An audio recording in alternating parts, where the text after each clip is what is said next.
Hello. Hello, Amir. How are you today? I'm good too, huh? Hello to hello soup. I'm good. I was really chasing one bug. I can show you even what I did for this bug, but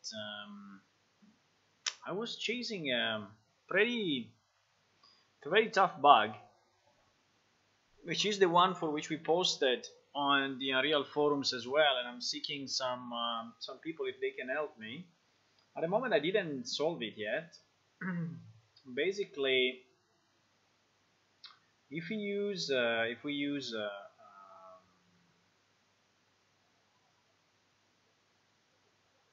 a second, I'm checking if anyone answered to me by any chance. No, they didn't. If you use the actor, the standard actor, to spawn the items that we drop, then everything is fine. So we can trace the object, click on it, and really have it selected, you know. But if we create it by code, then for whatever reason, for that reason, they say we cannot click on it. So the trace function is going through it. Now, for the one of you that are a bit more technical, what I did, I just decided to create both in the code, right? So I create the first one manually, and then I create the second one with the actor, right? So I spawn two objects, object 1 and object 2. And then I was trying to compare the two objects in Visual Studio. Now this may be a bit small for you because this text is pretty small, but I decided to compare, let's say, these two objects, and well, the result is that they are pretty much identical. That's the problem, right? They are pretty much identical. So I was hoping to get, let's say, a bit more information between these two, but they are pretty much identical. You can see, I mean, one here, which is this object view. Let me show you. If I go under window, watch, what is it? Windows. I think I had the watch one active, right? No, I don't have it. No, it's under debug. Debug windows, parallel watch one. There it is. Watch one is actually my, let me see, what is it? My object, right? OBJ, which starts with an actor, and then it goes under primary actor and everything. Yes, it's root component and such.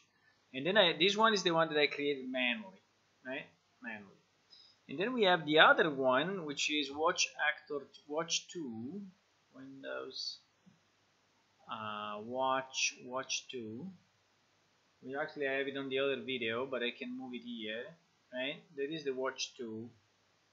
And I was trying to compare, let's say, kind of line by line, right? I was trying to compare line by line these two objects.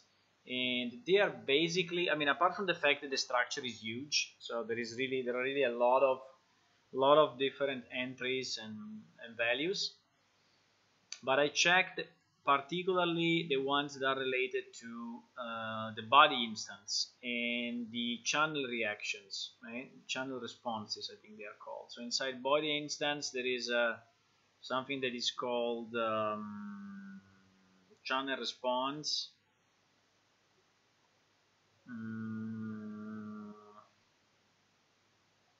What was that?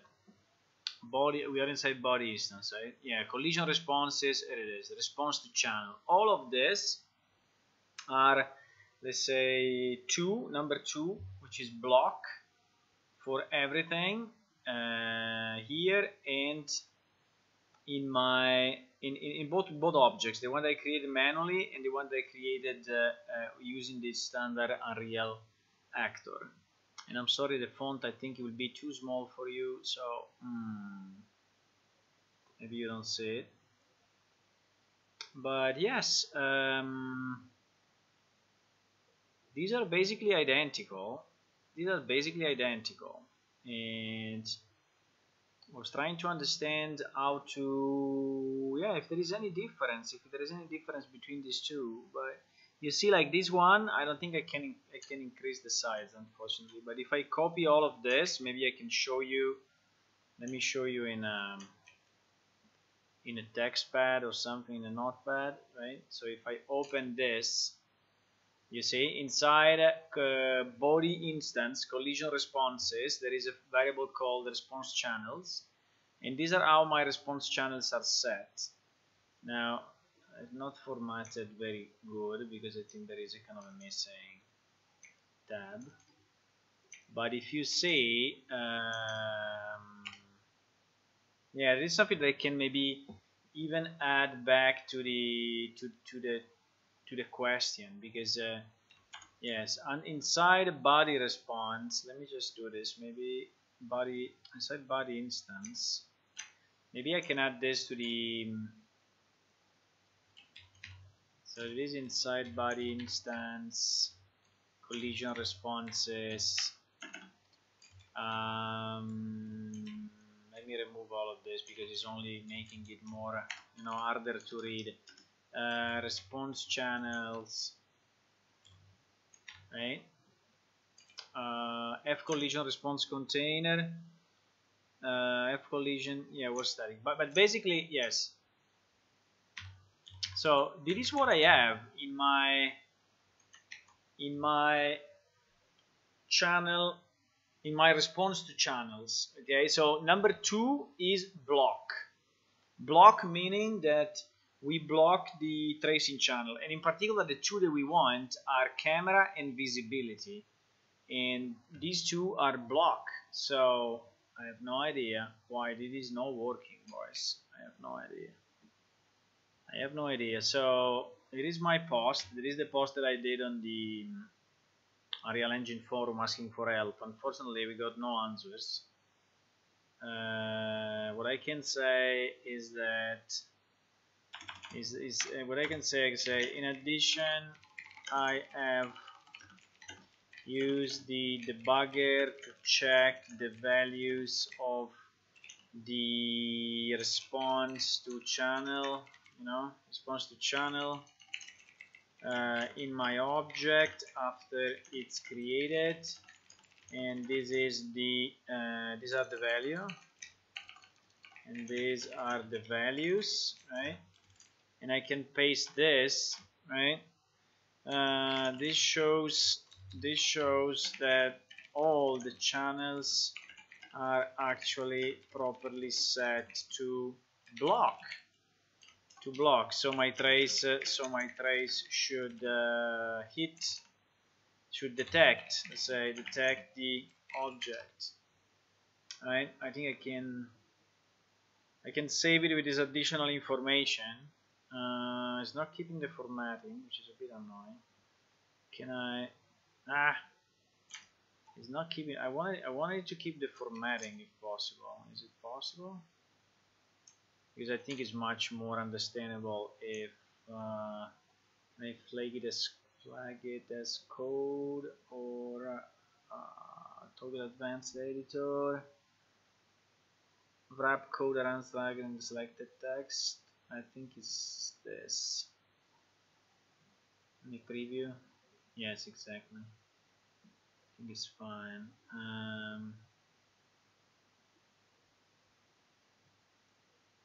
I should flag also this part as code. I think it's better. Okay.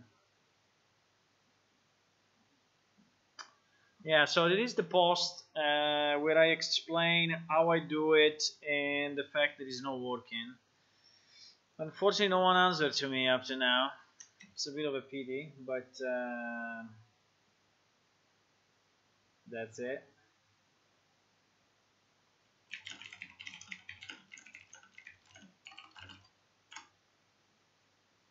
I'm trying to post it to another channel, and I will post it also on IRC.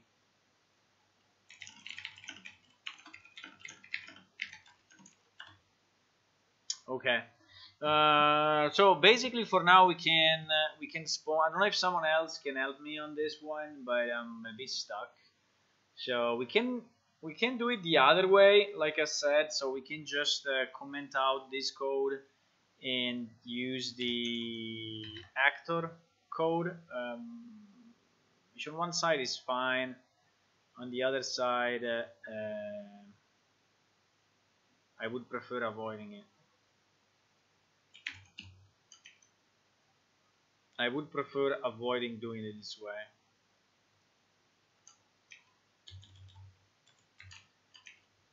Okay, should be fine. So now we have only this in the code.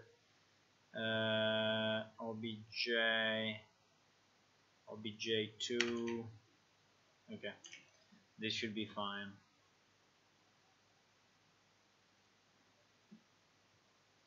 So if anyone has an idea or anyone wants to help, you can download the source code and try to see if we can fix this. If we can fix this. Until then, I think we will use the other method. So basically we are explicitly calling the actor. We are explicitly cloning, let's say, the actor, which we have set up in the editor, which is called XX actor. So with that, everything works. If I do it by code, meaning I create the actor by code, it doesn't work, which is a bit annoying, but is what it is. So for now, let's go with that, and let's continue to work on the pickup of items. We were working on pickup of items, okay? And at the moment, I just need to clean up my SVN because it's actually not in a good state anymore. Because I was running, when I was trying to do a check-in, my editor was running, so some files were locked and such. There is a conflict on default engine, but I don't think that this is a problem in any way. Let me check. I think it's fine. There should be nothing specific here that makes it, but I mean, just to be sure, maybe we can resolve it. We can just resolve the conflict and just use resolve using this, and that's it. Okay, so that this one goes away. So let me just check if someone did some updates, checked in some updates. So I see the Cyborg did something. He checked in some stuff. In particular, he says change every material to use a material function that defines the change every material to use a material function that defines rough and specular how to wet surfaces, Reynolds, rearranged folders, enable mesh distant field, enable remixed ambient audio, edit cloud texture, added screen capture, various other changes. Pretty cool. So I did a lot of changes. So I think we can update our sources to this. I don't know if I did it yet. I don't think I did.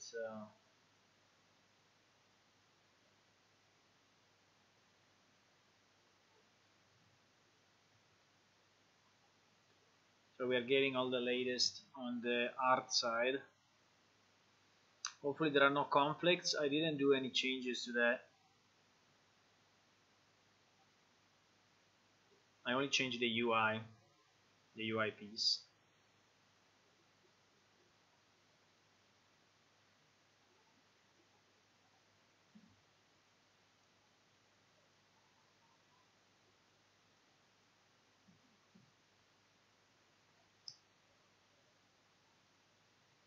Okay, it seems that he reorganized the folder, so there is a lot of stuff that is getting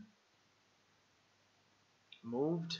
Okay, fine. So we are now in the new with the new setup. Let's see. Maybe let's launch the editor and see what is changed. What has changed? So we get familiar a bit with the new folder structure, right?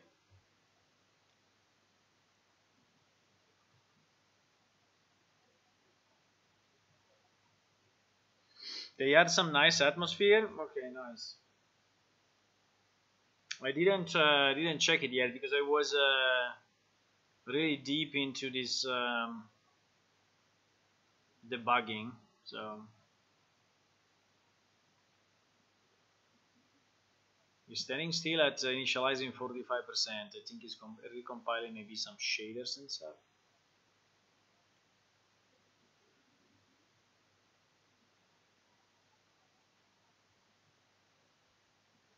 Seems it's stuck at 45%. I don't know what it's doing.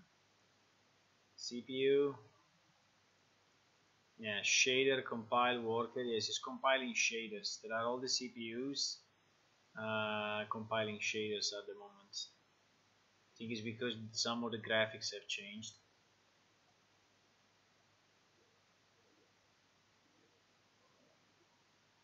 There are like parallel 8 parallel compiler shader worker that are running at the moment. I think we should just wait and let them finish.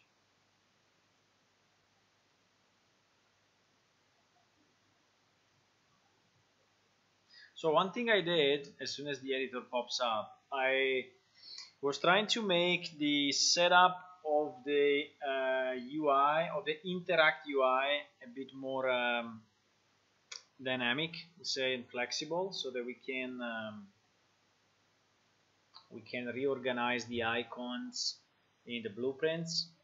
We can ensure that yes, from the blueprints we can decide also the commands that are launched whenever we click one button. I don't know if it's the best way, because probably at the end, if you are not having so many different UI, it would be probably be easier to do let's say to have 2 or 3 different widgets, each one already set up, so like one for the player, one for the NPC, and one for the items. That's also a possibility. The other way, there is a way I did, is to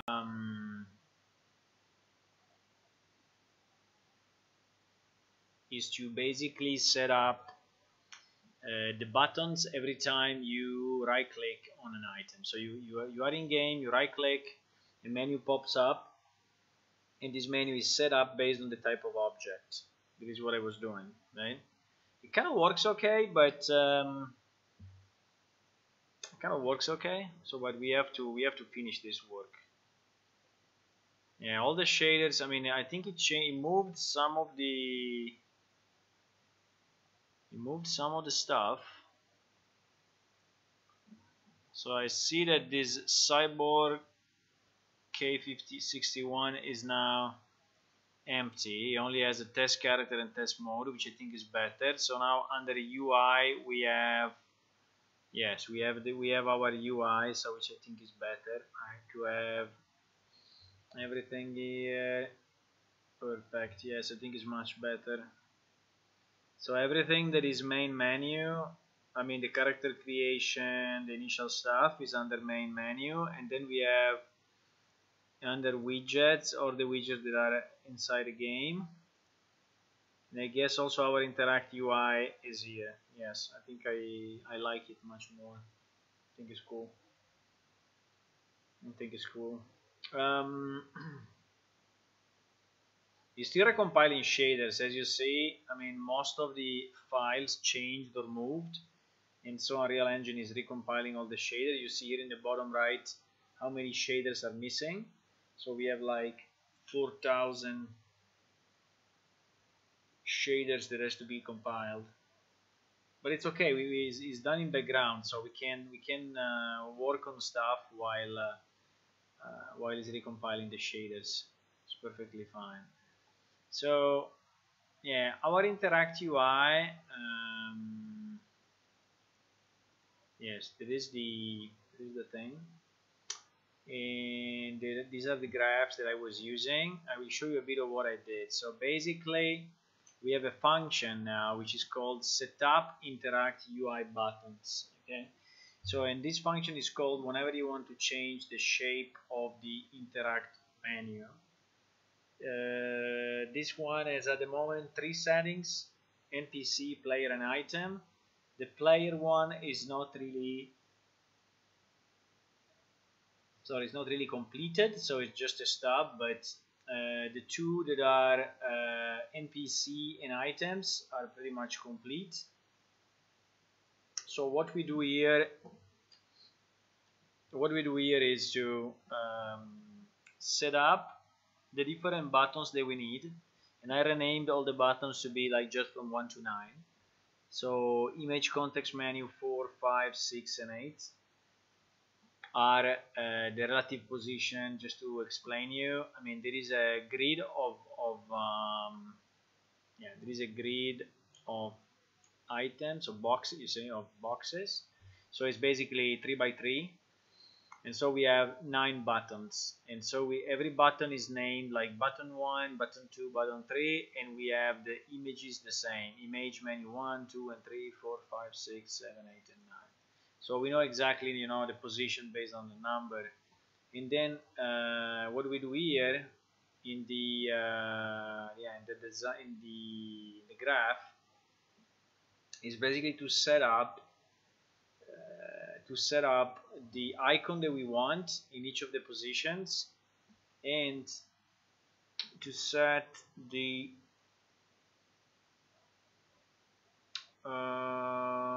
wait a second, material atlas, I don't know if this one is correct, but and to set the function we want to call.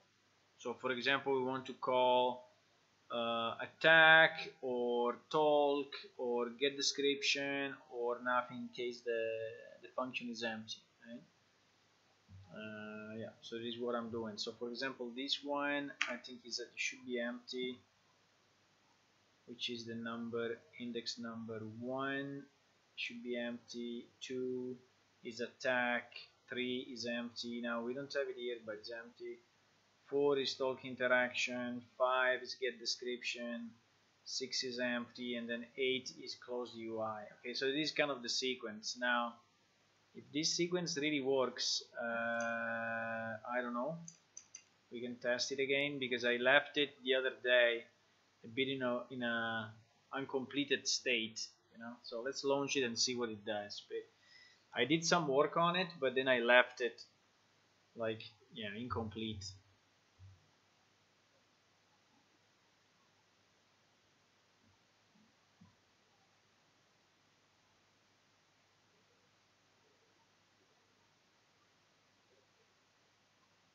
Let me maybe just change the name of the stream.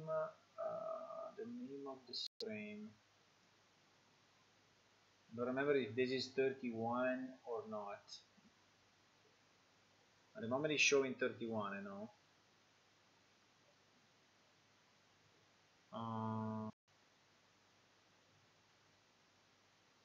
It's loading a lot. Sitting in complete state with this checkerboard is because it's loading a lot of stuff in the background. And it's recompiling a lot of shaders. There's a missing case shader map for blah blah blah. It's recompiling a lot.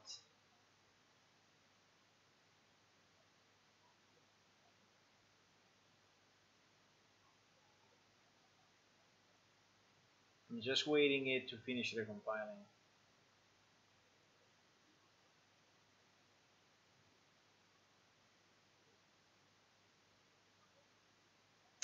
It should not be 31, because 31 we did already, so it should be 32. So let me just change the name.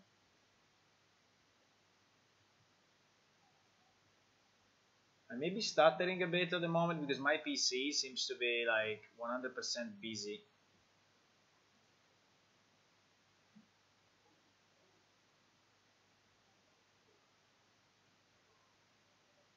Seems to be 100% busy.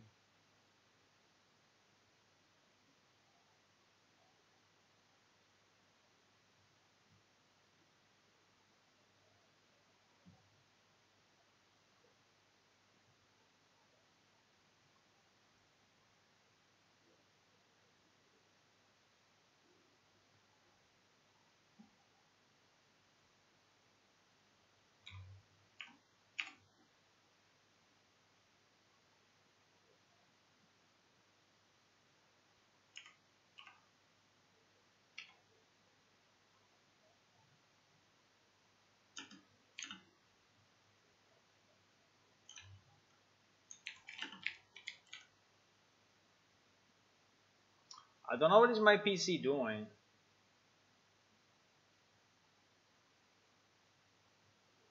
What the hell?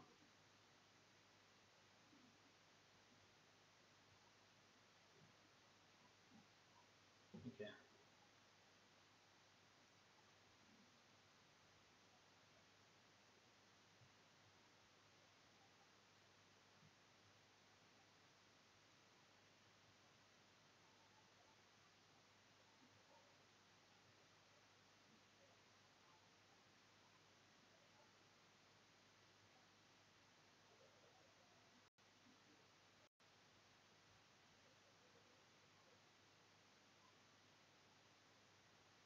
Boys, I don't know what is my PC doing, but it seems that my PC is getting 100% CPU everywhere.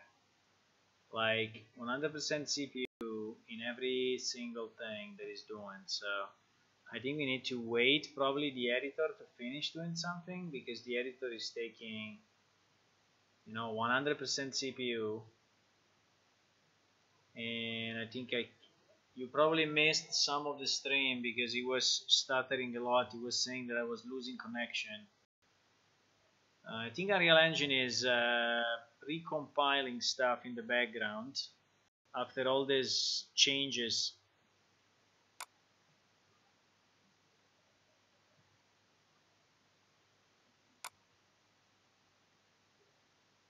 Was this word content moved as well? Because I don't know. Let me just double check.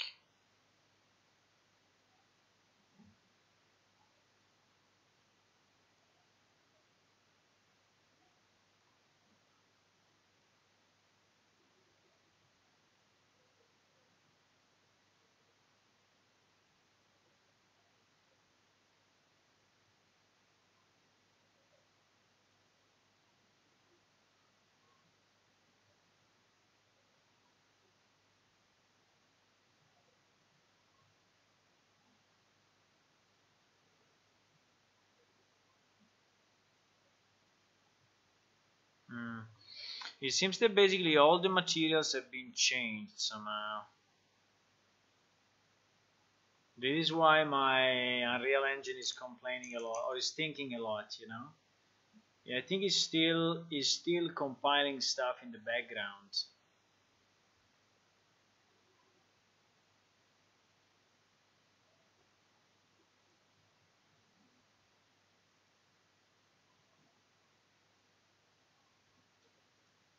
I think it's still compiling something in the background. If you look at the CPU, my Unreal Editor is taking 65% CPU or 70% CPU now on 8 or whatever, how many CPU I have. 4, 8, 12 CPU. Well, 12 core, let's say. So it's taking like 100% of my machine. So I think we need to wait a bit that he finish this.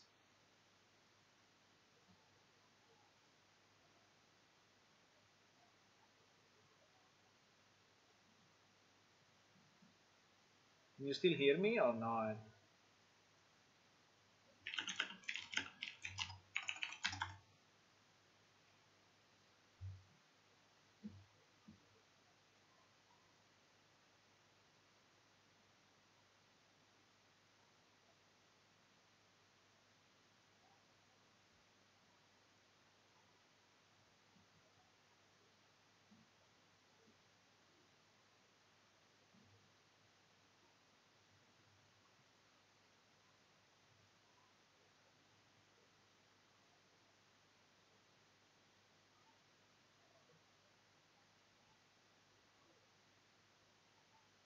It seems that the stream is kind of stopped. I don't know. I don't know if you can still see me. I have no idea if you can still see me.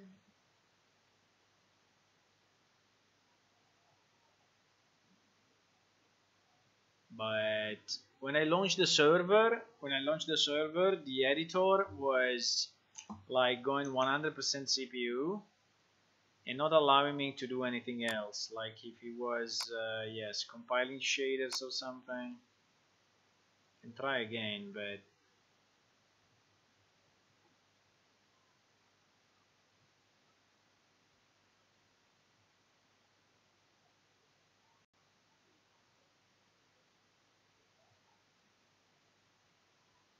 hmm.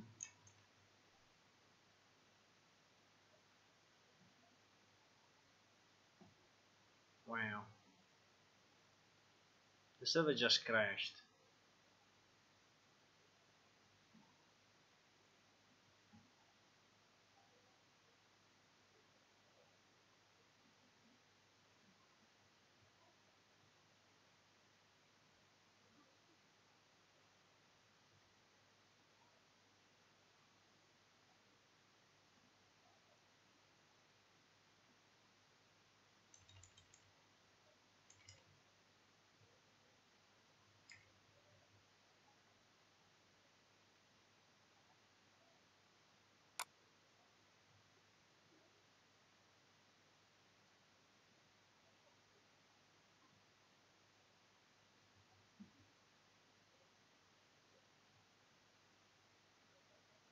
Okay.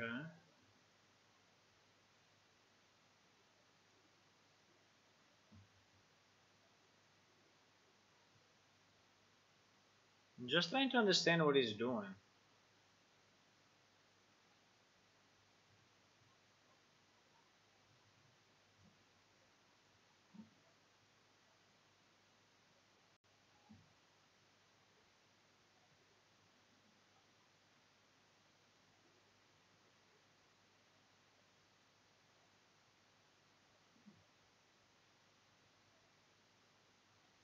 It's like he's recompiling maps or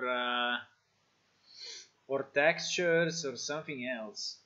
I don't know what he's doing, but he's working like hell. He's saying log mesh utilities, finish a distance field build in 3.9 seconds, finish a distance field build in 4.1 seconds.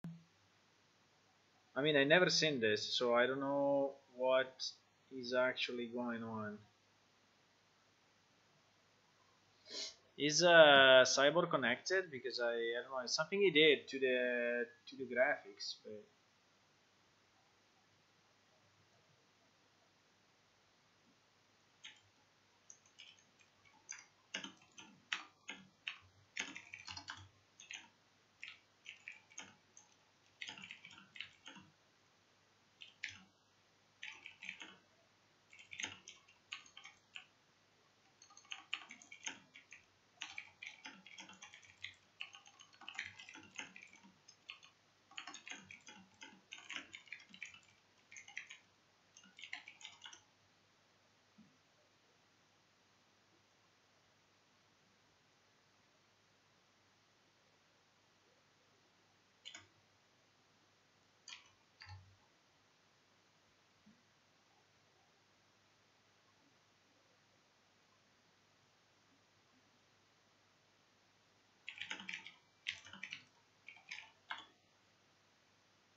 so he's still going mesh by mesh.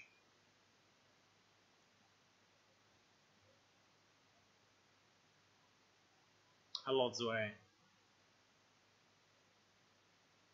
He's going mesh by mesh, like one by one.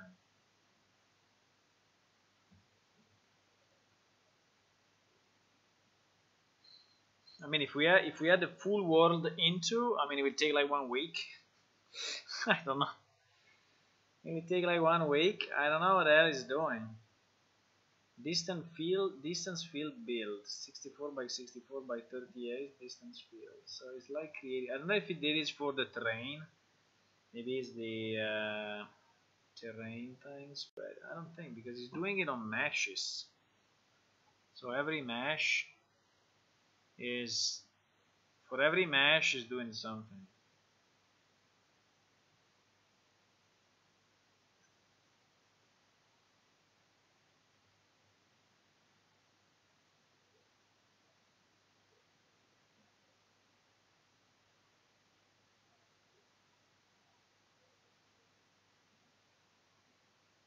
Okay, I don't know. I cannot do anything while it does the well. I can do, but I cannot launch the server. So what we were doing, we were doing this. We were setting the context menu, right? And the other thing we wanted to do, we wanted to allow the pickup, right? The pickup of an item. So to allow the pickup of an item, I think that specifically for items, I have a specific icon, which is this one, where I call the method pickup, which at the moment is not yet implemented. Okay, so okay, now I'm trying to launch this Visual Studio, but it's not really what I wanted to do.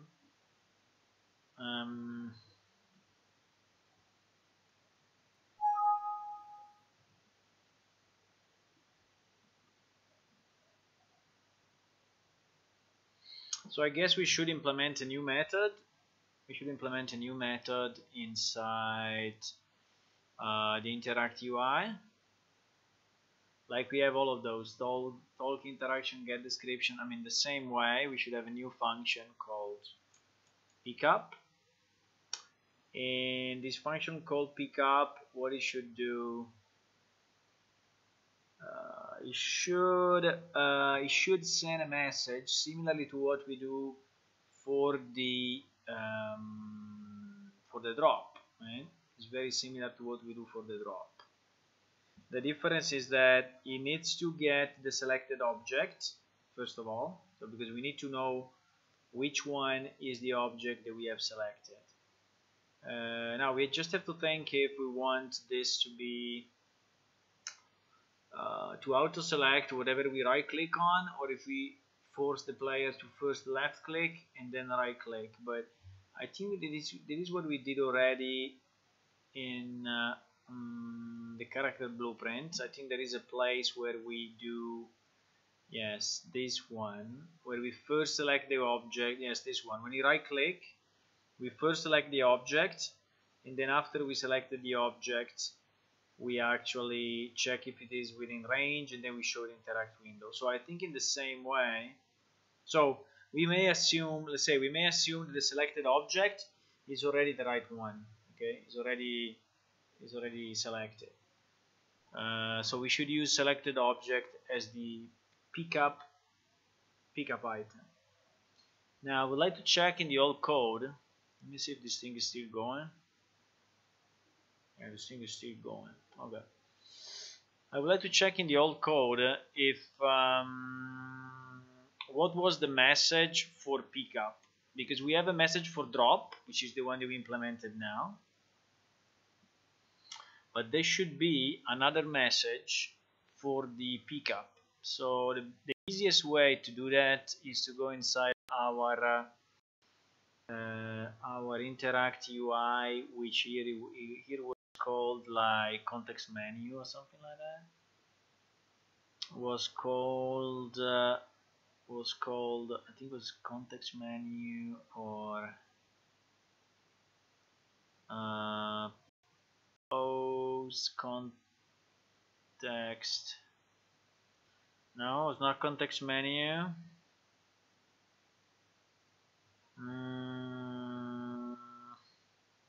What was the name? Any of you remember what was the name? Config, craft, credits, detail, exchange window,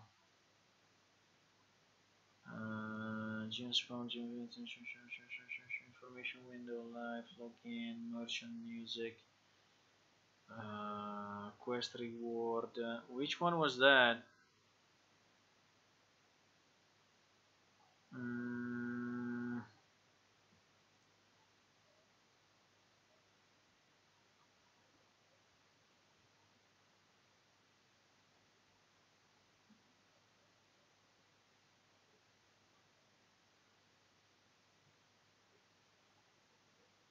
Wasn't it called like context? No, context menu, config window, config tooltip. This is all the config, which I think is not. Don't remember the name of this thing.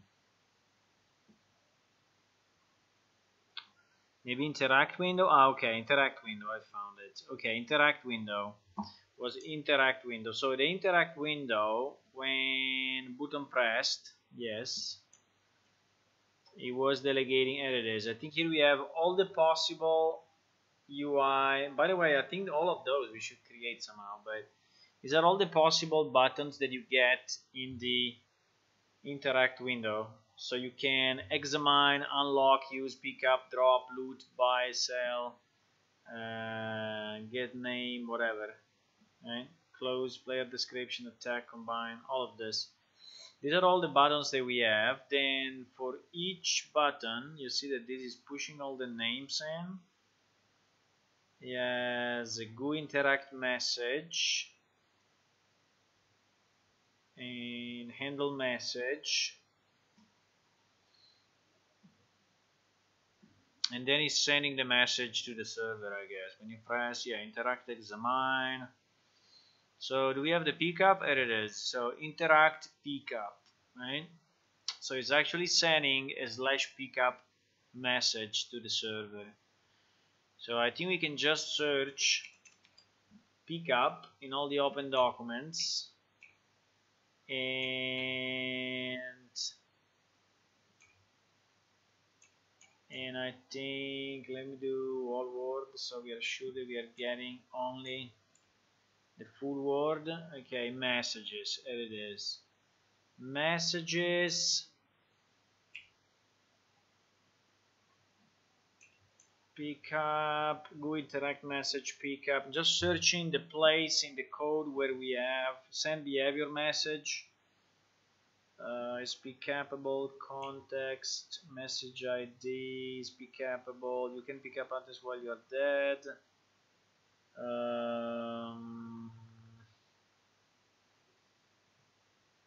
Handle use, handle. Why there is no code here that does the actual job? Send behavior message. If it's a pickup, check if the char is alive, check if the item is pickupable. Okay. But then where is doing the job? I don't see it.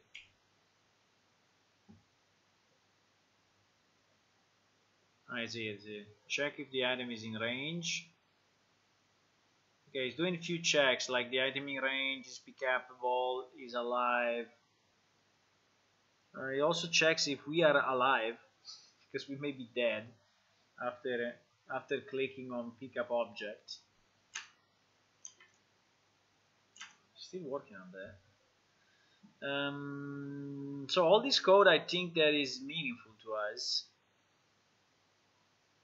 All this code I think is meaningful to us. Check if the item is guarded, by the way, because yes, it could be that the item is guarded by someone.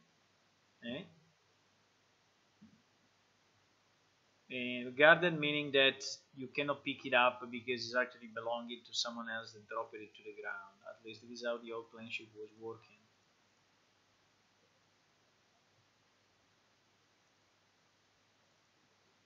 Yeah, it's searching the guarding character. Cache value from item because item may be deleted by add, get added quantity name, gen container, stack count, get character data inventory. Okay, here is where it's doing the actual add. I think, yes, because it's character dot inventory add item.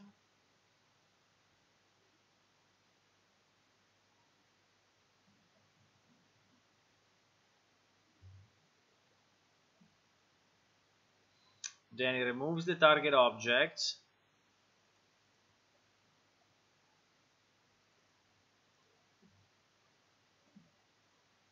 Item, reschedule, respawn, pickup event, and then it sends this pickup event, which we have seen that we don't really need at the moment. We just have to remove it from the 3D. I mean, what this is doing is basically removing it from the 3D world, so we can just remove it. And then it's sending a system message, which is the player picked up something. Okay. Then we remove the entity, we remove the actor.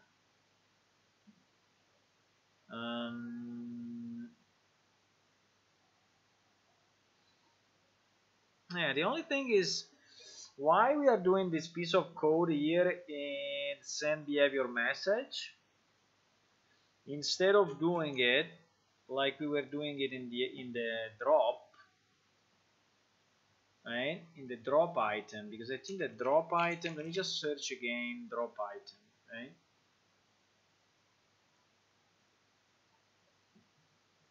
PS character drop item. This is where we were doing the drop. Was inside PS character. And we were getting, let's say, the suggested position, and we are sending the message, you know, the same way. We were sending the message, character dropped this item, right? And then we were removing from the inventory. So we are actually doing the same things, creating the 3D objects and sending the PS drop event. So strangely enough,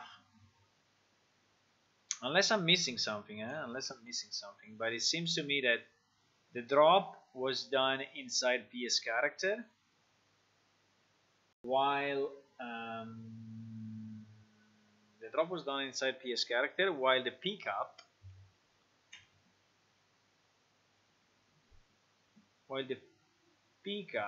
is inside the item, and in particular inside the send behavior message pickup. So it's receiving a message which can be pickup or what, or take all, or take stack all. Command for taking everything in a container. Okay. Yeah, there are a few things that allow us to take the world package. And here are all the functions. All the functions were actually on gem item. Gem item is similar to what we called our PS actor, PS item actor, right? So it's not the logical object, it's the physical object. So maybe what we can do, we can move all these functions. It's pretty big though. There is a lot of stuff that is doing here, mainly working with containers. But for now, I think we are happy already if we do just drop and you know, drop and pick up of one item. I think is a good start. But yes, I think that we have to move this thing. We have to move this thing, and we have to move it inside our PS item actor. Is this thing still compiling meshes, or is the server started up now? It seems that it stopped. It stopped compiling stuff. Yeah, my CPU is back to very basic. So let's say if I launch, let's see if I launch the client. I hope it doesn't do it also for the client. I hope it reuse the same right? Seems okay. Let's see when we log in. Missing cached shader map for material. It's recompiling a lot of stuff.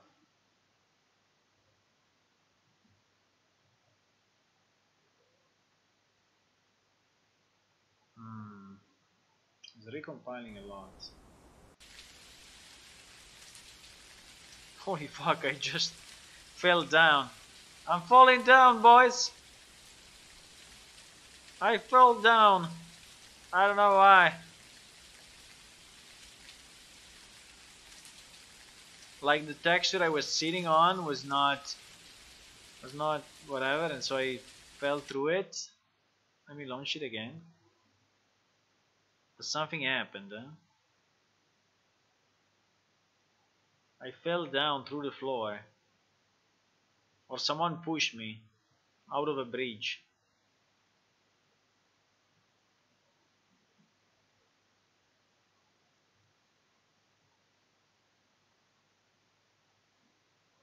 Okay.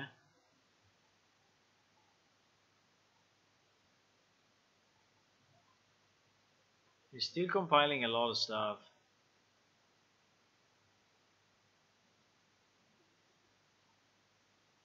Missing cache shader map for material, blah blah blah blah blah. No, I'm just falling down. Do you fall down when you connect? I mean, I can just click on play. I can just click on play, but holy moly. It seems that there is a lot that is still under building.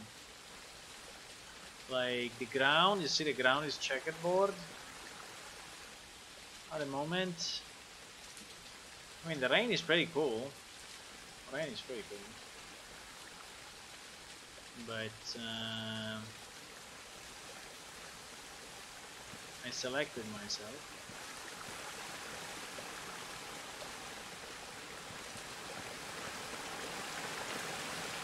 Is it? I guess it's doing it in the background, right? So it's loading all the material. So it's compiling all the materials in the background, probably. Yes, everything is 100% CPU.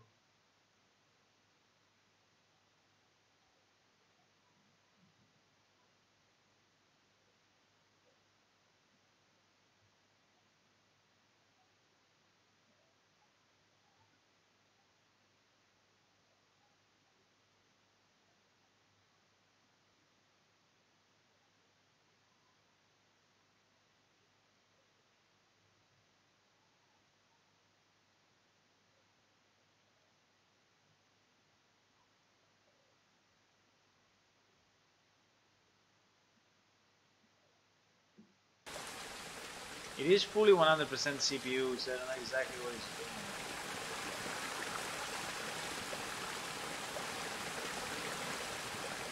It's just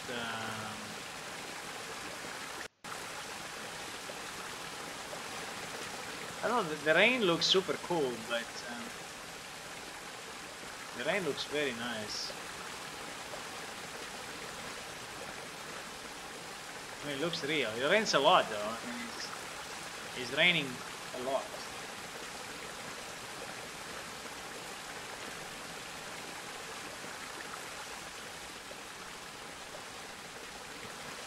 Yeah, this fountain is shooting oil, you know.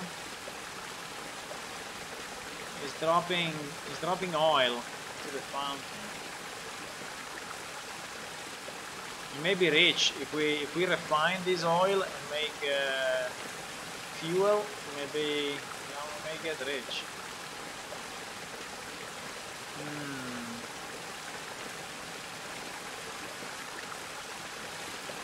I think that slowly but surely we will see all the texture becoming, becoming correct, becoming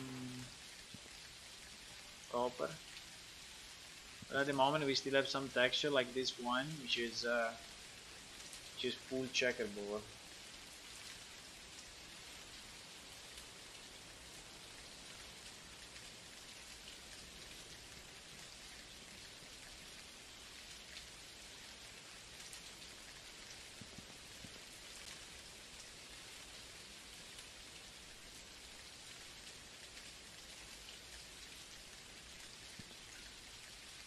Yeah, slowly but surely, all the pieces will be recompiled.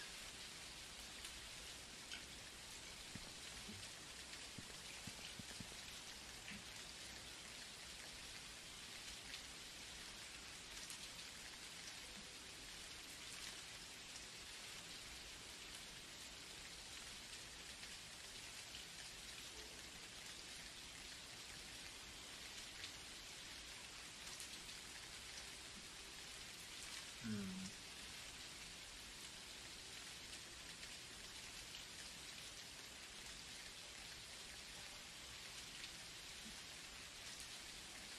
There is a new menu there.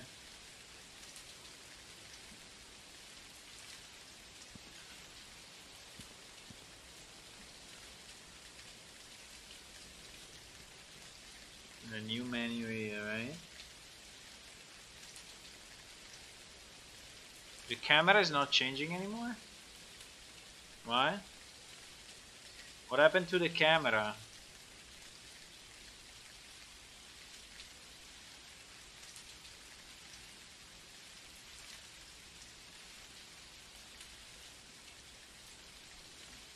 Hmm. Something is not working as expected, I think. Okay, it works now. I don't know. For some reason it didn't work. For a few seconds it didn't work. I don't know why. It's not raining while we are below the roof of Anquist, which is very nice. So we see the rain. We see the rain outside.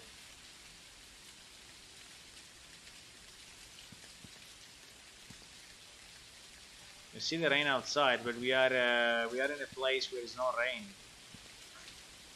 Very nice.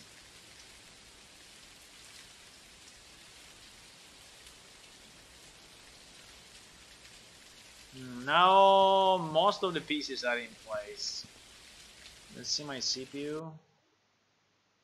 Yeah, my CPU is back to normal, so it seems that probably all the pieces are back to normal. Nice. It looks very cool, actually. It looks beautiful. I don't know if you can see it like full screen if you want, but it looks very, very nice.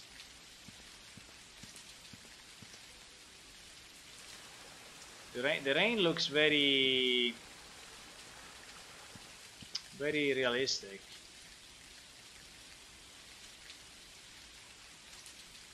I mean, it's raining a lot in terms of quantity, but it looks very realistic.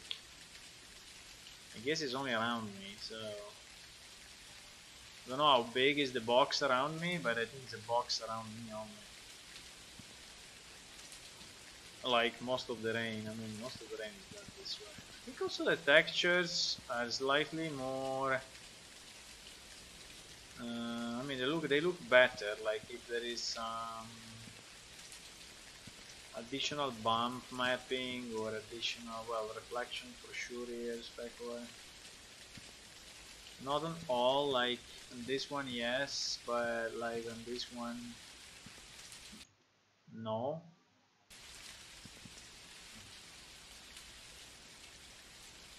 Anyway, it looks pretty cool. Okay, thank you, Cyborg, for what you did. I think it's very, very cool. I mean, it looks really beautiful. The rain looks beautiful, and also the textures look a bit better. I have to say. Obviously, we are speaking of very, very small textures, so they are not really detailed, you know. But because they were like this originally, like this one is a super old texture, but I think it looks nice. Looks very nice. I don't know how many FPS I have, but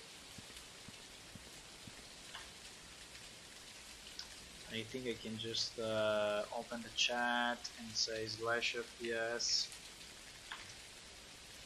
I have at the moment 50 FPS.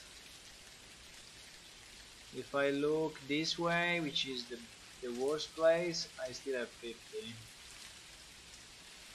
because in this direction there are all the houses. So, well, I have a pretty good graphic card, so I have a 1070. So that may be why, but it will be interesting to test a bit performances and ensure that we are not overdoing it. But I think it's cool. It's very cool.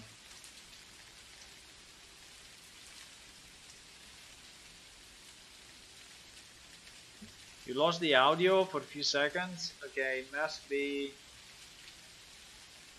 By the way, if I make it smaller, like if I make it as big as this, which is probably 1280, it starts to be 60 FPS. If I make it full screen, like I did, I'm at 2500. Okay? 2500 by, I don't know, 1600 or whatever. So obviously the FPS goes down dramatically. If I do it smaller, it stays at 60. I think that the max is kind of capped at 60, depending on the size, of the. Depending on the size. Pretty cool. Okay, so you figured out the interactive menu, right? It is what you did. You somehow figured out the interactive menu. And the talk is actually working. The look is not working. It should be working because we had.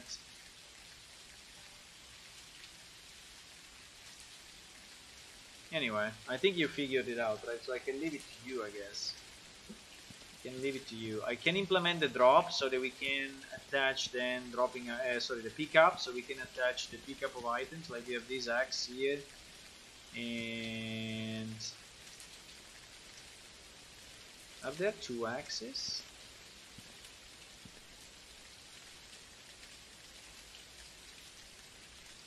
It seems there are two axes, one next to the other. Do you see it?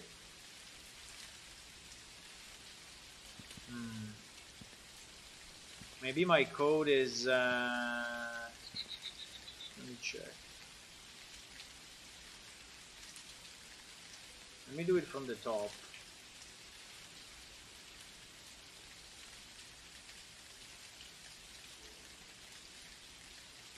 Yeah, so only one of the two axes is actually getting selected. I think we still have the code where we have the two axes, and one of them is the one that we spawn by code, and the other one is the one that we spawn with the.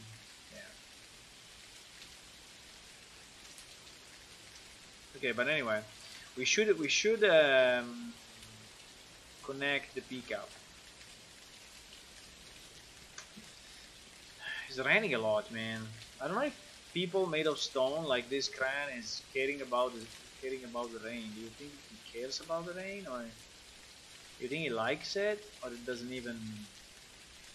I mean, he cleans the stone somehow, right? So maybe he likes it because it's more shiny. It's more shiny after the rain. Yeah, it could be. Not having hair of any kind, it's not annoying.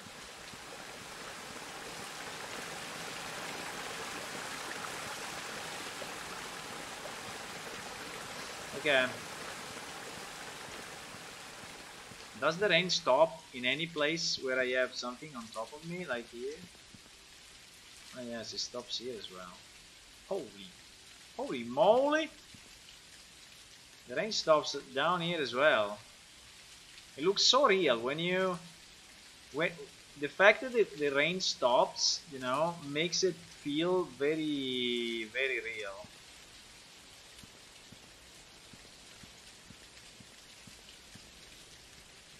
If I'm under a tree, also stops a bit. Not much, but it stops a bit.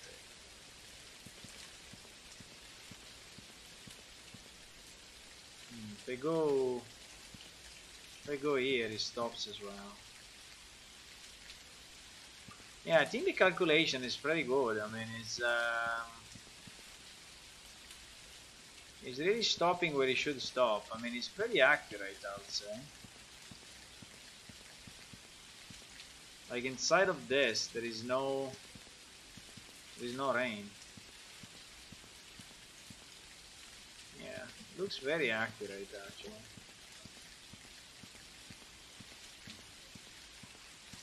Nice. Nice. Okay.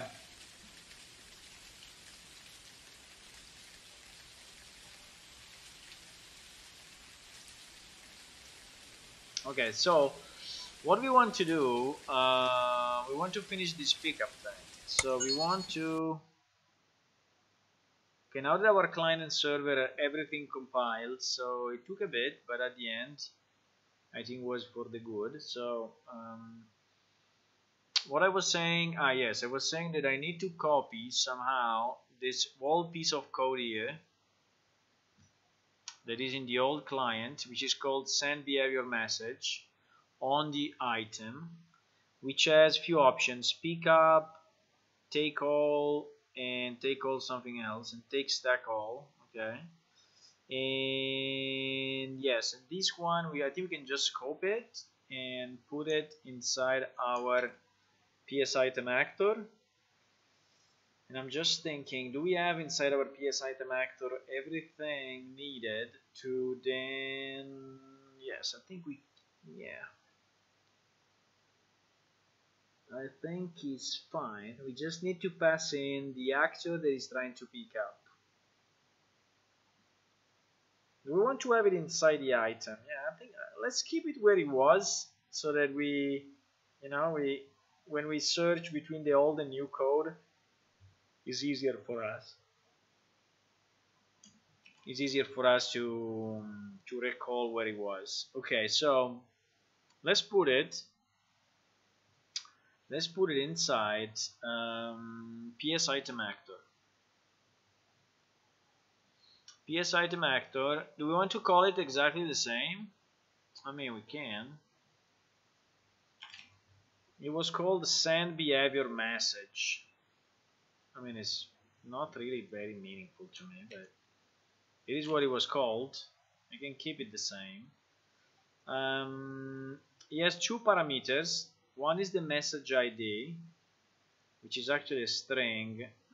Would have probably been better to not have a string, but to have an enumeration. But anyway, that is what it is. And then the actor, this one is an ATS character, right? And this one is an F string. And I don't know why it's passed by reference. I have no idea. Okay. So this one we implement also on psItemActor.h. We make it public because we want this to be public. And this one is returning what? Is returning void? Yes, it's returning void, so it's returning nothing. So it's doing the job inside the function, right? Yeah, we had this one, we had this constructor, but for now we leave it empty. We don't need it. And okay, so this code will obviously not compile. Get client, this is get client unique ID, so we have to do some, conversion.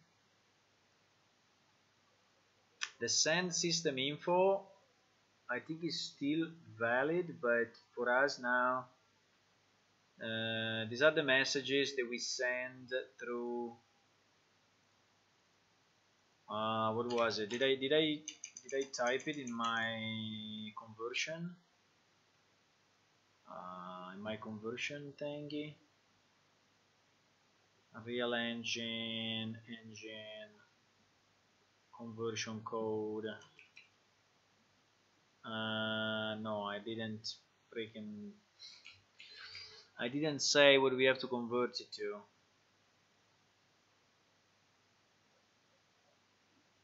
Did I do it with a send system error? No.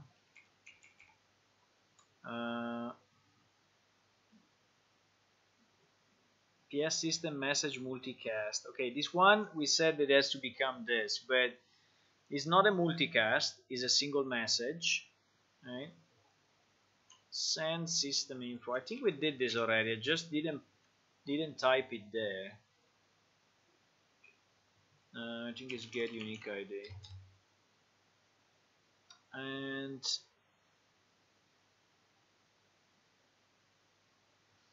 yeah, we have to change a few of these functions actually.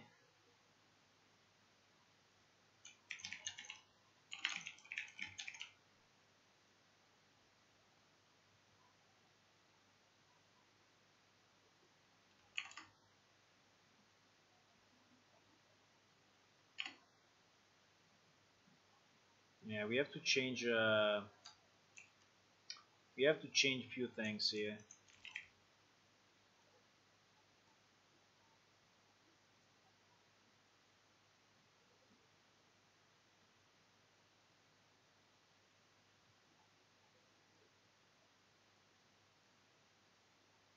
We have to change a few things to have this piece of code properly working, but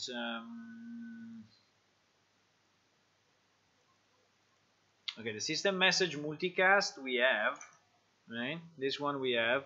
I just would like to ensure that we are putting here exactly what is needed, right? So we don't have to reinvent the wheel every time. So I think we need at least one send system error and one send system info, because in our world these are two messages that we just receive. We need a wet cra. Yes, the Maui. I think that if we just add a bit of a specular one, I think it will look like that. But I think it will look like that always, not only when it's raining. So maybe we have to change it when it's raining. I don't know, but it's definitely possible. It's definitely possible. So send system error and send system info. Let me just check back. Where did we do this? Because we did it. We did it somewhere. We did it somewhere.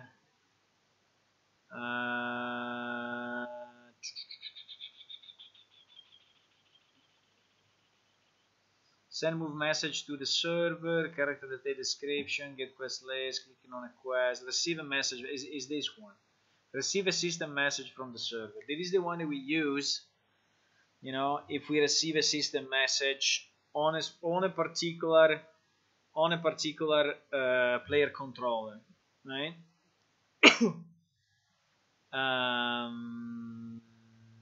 So if we are already in the right player controller, I think it's fine.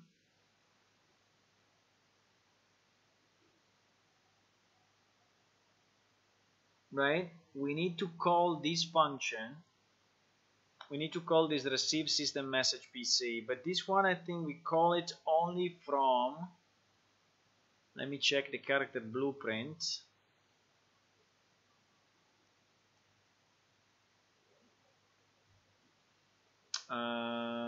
We call it from, where is this? Is here somewhere. Receive a system message and broadcast to all players. Right.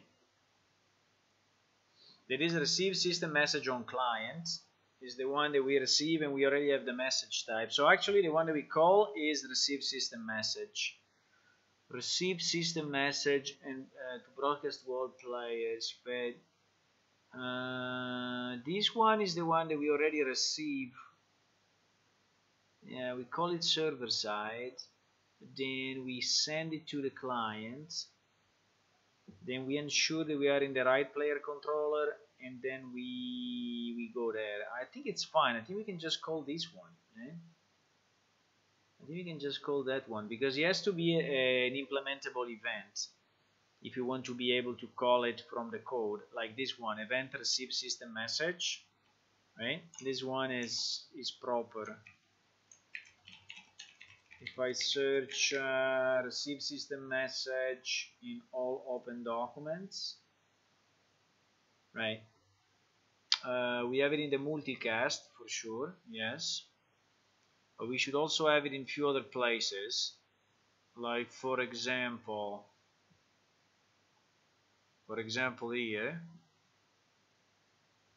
yes, where we say receive system message, get controller, get pawn, receive system message. I'm just thinking if I can skip one, but I don't think I can skip, right? I mean, what I'm thinking is, can I avoid calling the one inside the character blueprint? Can I just go for the one inside the player controller directly to avoid this 3 lines of code? I mean, it's not much at the end, but can I just call this one receive system message on PC? But I think this one is not declared in the C++ code, so I think I cannot, unfortunately. But I think it's okay. This piece of code is not doing much. I mean, it's just, it will be like one call to a function, which is this function, which has one line of code, which is this one that takes the player controller and then goes the other side, and then we are here. So we are executing 4 lines of code. I mean, it's not much, right? I think it's fine. I think it's fine. Yeah, so I think that whenever we have, just to complete our explanation here, whenever we have send system error or okay, so I have to log in. Whenever we have a send system error or we have a send system info, we should translate it to this thing, right? We should translate it to this thing. And so in our case here inside the PS item actor, we want to send out the information that you cannot pick up the items when you are dead, for example, which is a kind of a meaningful message.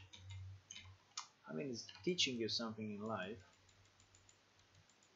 You can pick up items when you are dead. So here we just have actor, get controller, get pawn, which is fine. Actually, I mean, this is a bit redundant though. I mean, can I just do actor get pawn? I mean, get pawn is me actually.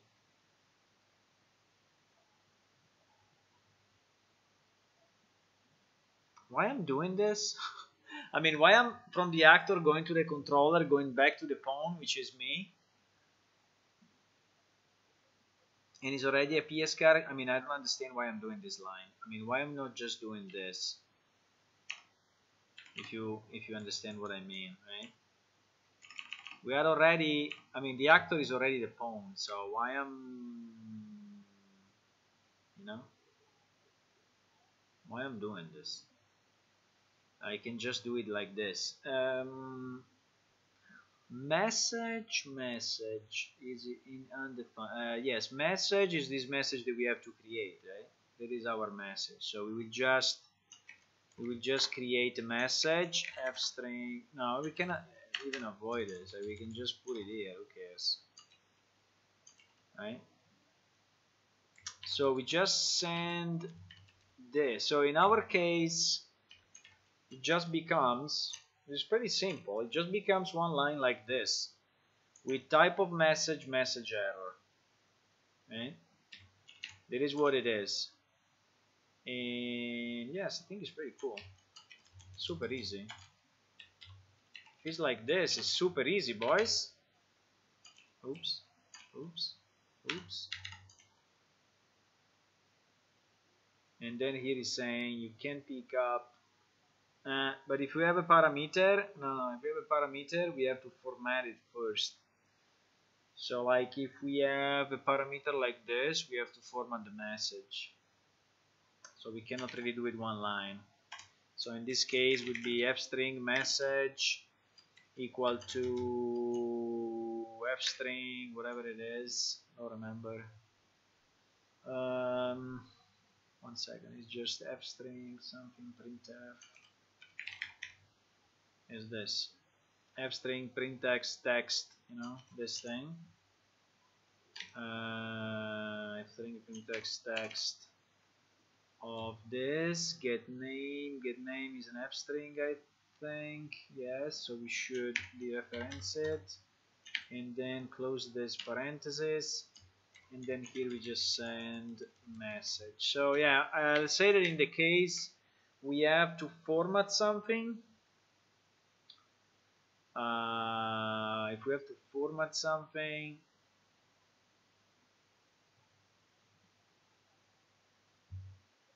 we actually need 2 lines. Well, we could put this inside the same line if we want, but I think it's fine. I think 2 lines is okay. I mean, it's not dramatically difficult, right? So in this case, this becomes this.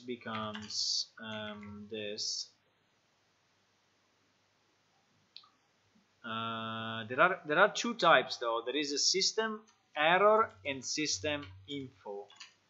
So for system info, we want to pass in message info, which is a different type of message.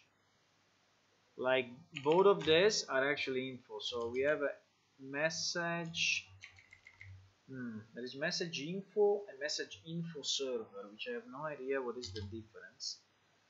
Maybe we should put some comments on it, but let's go for message info for now. I think server is like when the server admin is sending messages to the players that something happened or something. I don't know.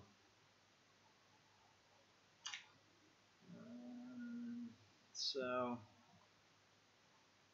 is pickupable. Yeah, this one is actually defined on the item itself. Let me see if I can do item is pickupable. Does it work? No. We have to check where in the old code we had this is pickupable. Is pickupable was defined as well on our gem item, and was doing item data. What is item data? Is our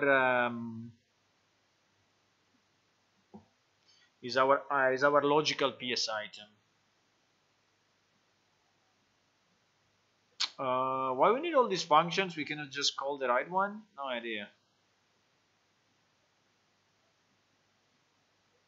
But for now, let's keep it the same, because these functions will be called from a lot of our code, I guess. So I think it's always better to keep it compatible, you know. I don't want to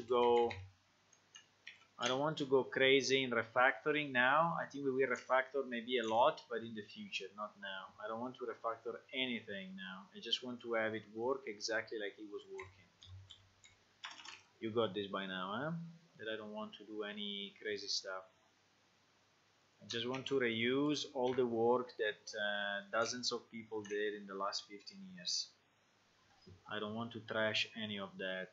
So instead of item data, why was called item data? We called it item data. Let's call it the same.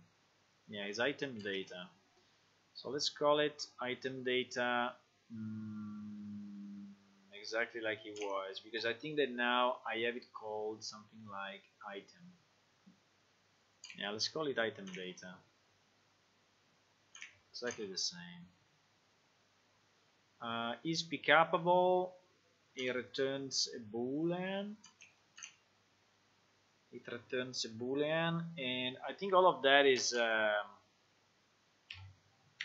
public, right? Is pickupable. Do we have any description of this? Yes.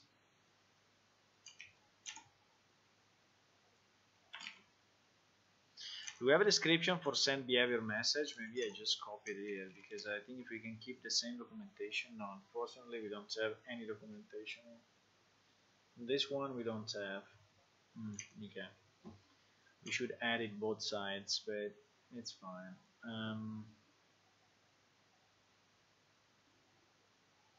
So our is pickupable is actually implemented. I don't know why it doesn't say it, but it is implemented. Is here. And yes, PS item. Okay. So now this should compile. There was this idea of to do include support for partial pcap of stacks. This thing was commented also in all the PS code. Okay. Fine. So let's see how many errors we have on this. So now this is pcapable should not be an error. Get item data. What is this function get item data actually? I have no idea. There is a get item data in the current document. Get item data is returning item data. Okay. Pretty neat. I mean, because it's protected, because we wanted to add more functions, okay. No, I think it's fine. It's it's the get item actually. I think it's actually the get item which was returning. Do I have defined a get item in this code? Yes, there it is. Get item, return item data. So it's not called get item, is called get item data. So I just have to change this. We'll be in a few other places, but it's fine. We can change it everywhere. Let's keep it compatible with what it was. Get item data is fine. So now we have our get item data declared, and so this will not give an error. Then we have this check access. Let me just save this because I don't want to lose it since we added good stuff. Message error, message info. Okay, I think this we can save. Okay, so now we have it. Check access. Check access. I don't think we ever did we ever converted this. Check access. I remember seeing this already a few times. I just don't know if we converted this part of the code yet.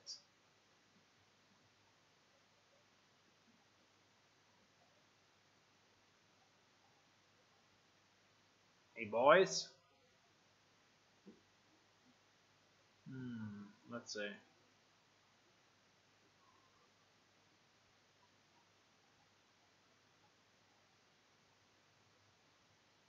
Okay, IntelliSense. IntelliSense is not going anywhere. Okay, check access. Check access is actually inside PS server. And returns true, it declines authorized to execute a command. What was this thing doing?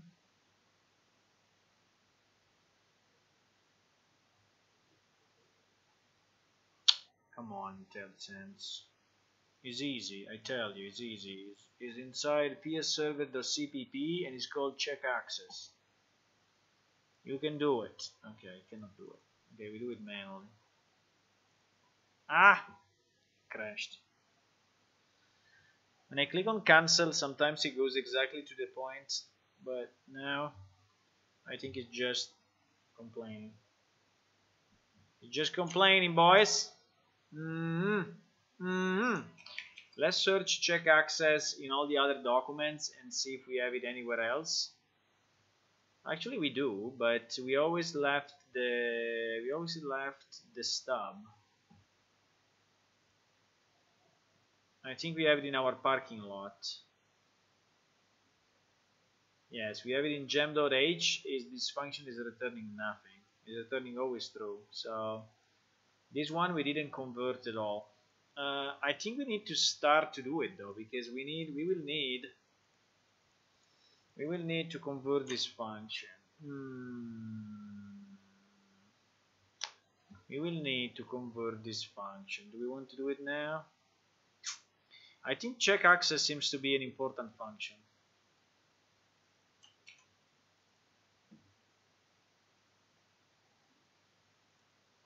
She's not doing much at the end. It's just doing cache manager, get command manager, validate. Yeah, and I think we have the command manager ported, I hope. I don't remember. But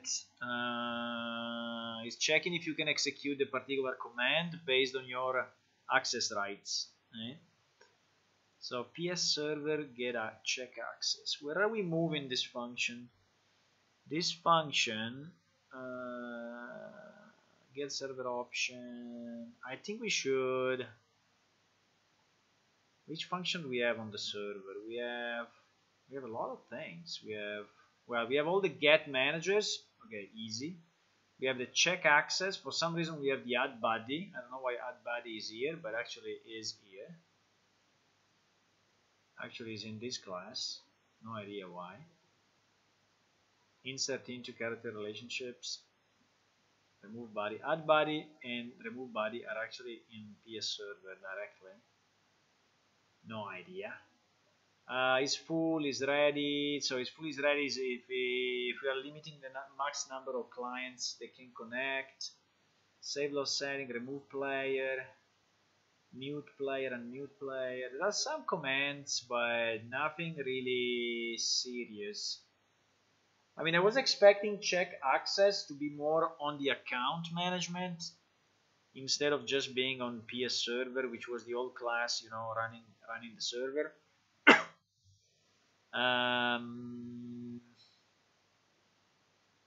Where do we like? Yeah, like for example, authentication server, right? Or action manager or admin manager. Any of this seems to be better places to place our check access instead of PS server, because otherwise, I mean, our PS server in Unreal, what is it? Is our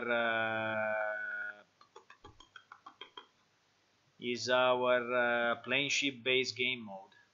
I think that is our server basically, right? Yeah, it's our game mode. Our game mode represents somehow our server, so we could like we have init game and all that stuff, so we could put it here, right? I don't like it too much in here. I would prefer to put it in one of our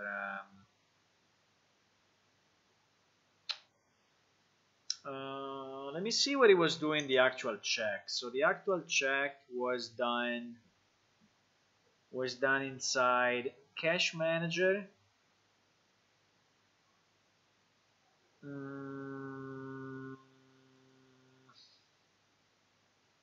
Was inside cache manager, get command manager, validate, right? So it was actually here instead. So I think we can keep it in command manager. Now the question is, do we have command manager? That's the problem. Do we have command manager? Because I don't know if we have it already. It looks like we don't. Boys, there is a manager we didn't import yet. Get command manager in the current document is returning command manager. Okay, is returning command manager, but command manager is this PS command manager, and this PS command manager is in our stub. Yeah, it's not ported. Is not ported, boys. So we have few dependencies to convert that piece of code, this pickup. We have the PS command manager. Should we port it now? Are you ready for some freaking conversion? Are you ready? Because this one I think we need to put. Let's see how big it is, okay? And then we decide. Command manager, there it is. The .h is 87 lines. Well, pretty easy. The CPP is 200 lines. Well, actually pretty small. I mean, command manager is like 4 functions. I mean, we can port it right now. What it's doing is selecting.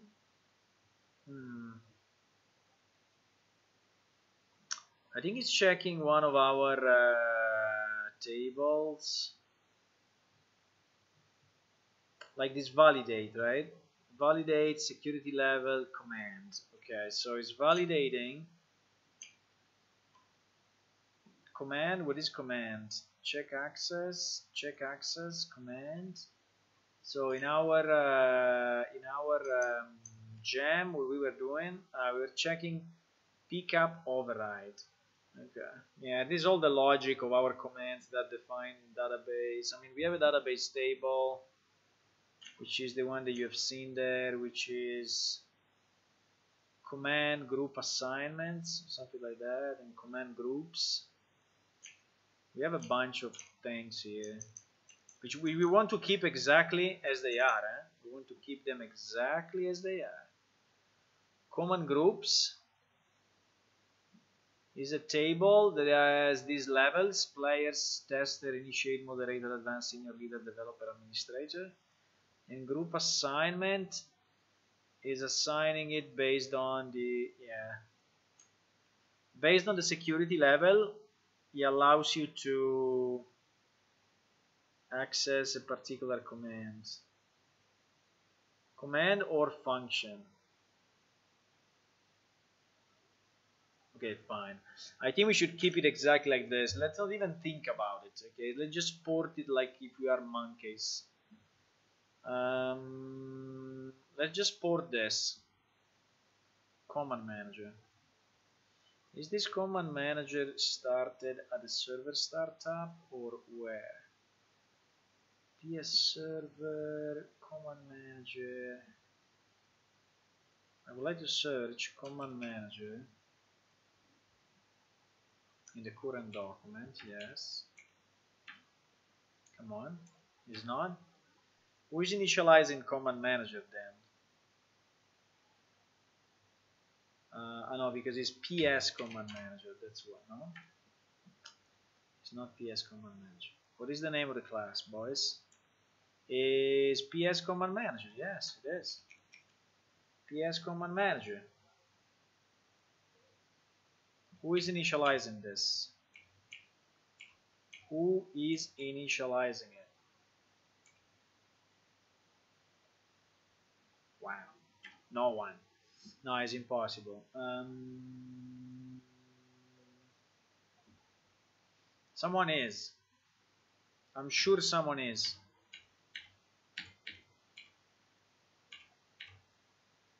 Okay, new command manager. There it is. It's inside cache manager. So, okay, it's inside cache manager. So we initialize it when we initialize cache manager. Okay, it's fine. And I think we have this. Let me just check if we have it, but I think we have it. We have ported this already. So in our cache manager, I think we have this thing. Yes, exactly. It's just that for now, this okay. Okay, good. We did all the checks. No excuses. It's something we have to port. No excuses. We need to do it. So we need to go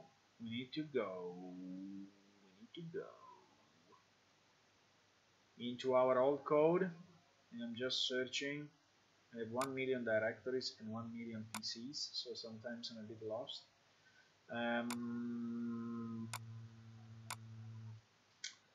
Plain shift, trunk, SRC, server, command manager H, command manager CPP. Easy. And we put it where? We put it under source, PS Unreal, server. We put it here. Boom. And we add it to Subversion, so we don't forget. And then we add these two in our server. Okay, so we have the command manager. We keep the 2005 copyright just because we love to be a bit vintage. You know, we are vintage and we like to be vintage. So, nice. We remove all the crystal space includes. It's not needed. We have this pragma define. We change all CS strings to F string, all of them. The same in the CPP, all CS string to F string. I did something very stupid. Wait a second. Well, no, I did something stupid. I have to redo it. I have to, when we do this substitution, we have to ensure that we have clicked wall word and match case. Otherwise, we can really do a mess. So we do it here. We do it here. Okay. Then we need to. Then this one is not needed anymore.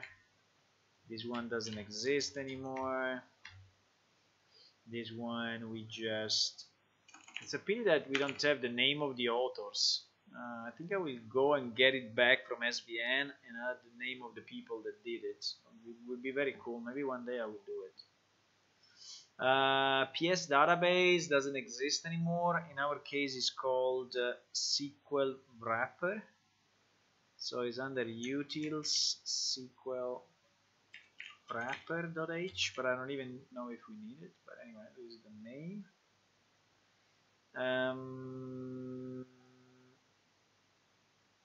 All the CS hash,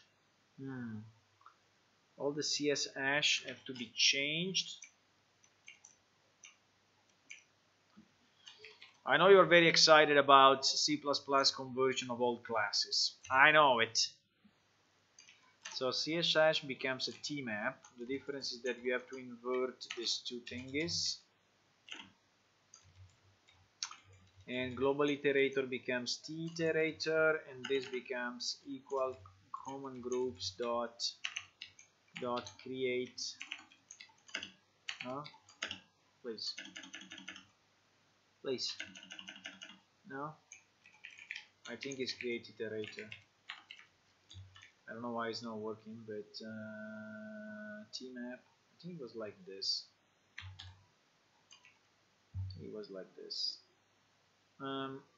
Why is not giving me the IntelliSense? No idea.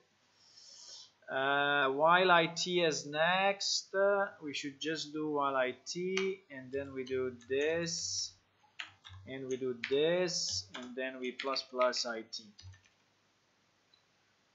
Right? Isn't this the way we did it in the past? No? Was IT.value? Was IT.value? Okay, my bad. Was IT.value? Okay. We do the same here. This becomes a tmap. I know you are super excited about this conversion thingy.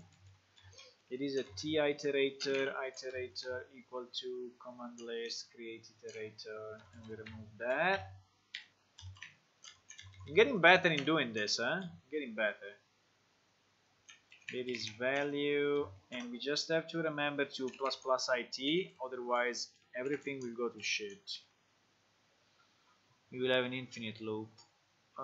This is just the structure. I don't even know if we need it, but now this select for some reason became query. Oops. This one became query. And the result I don't remember the conversion of this get uint32. I think it was just get int. Get int, yes. Query. Here we have another CS hash, which we need to convert to tmap. Again, t iterator common groups equal to create iterator, while iterator value. Now you learned it, huh? You could do it yourself. And we just have to remember to plus iter. The rest seems to be fine. Sorry, it's tmap, not thash. We're going through this pretty quickly. This CS array was index none. Index none, still to be proven if it's correct, but anyway. This is also index none. Get data doesn't exist anymore. And we have, instead of format, string format, we have string equal to this. We have string equal to this. And we close this here, and we have command, which is a const char. There is an f string. We have to escape it. And we have another one here which is identical.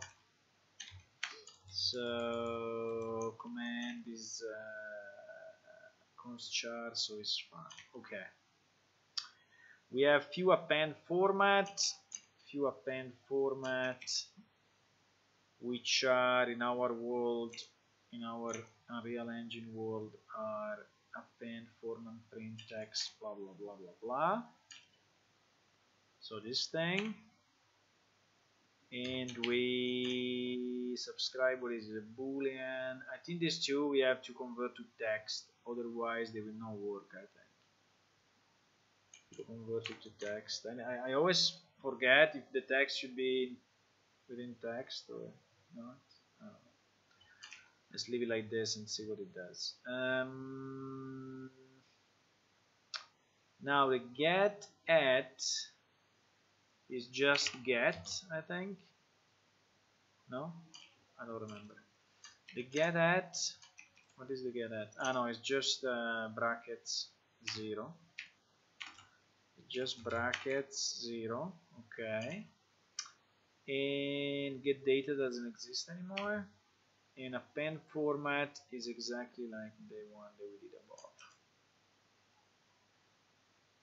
Okay. I think we are at the end of the file. Incredibly enough, we converted this class in like 10 minutes. Well, it was a small one.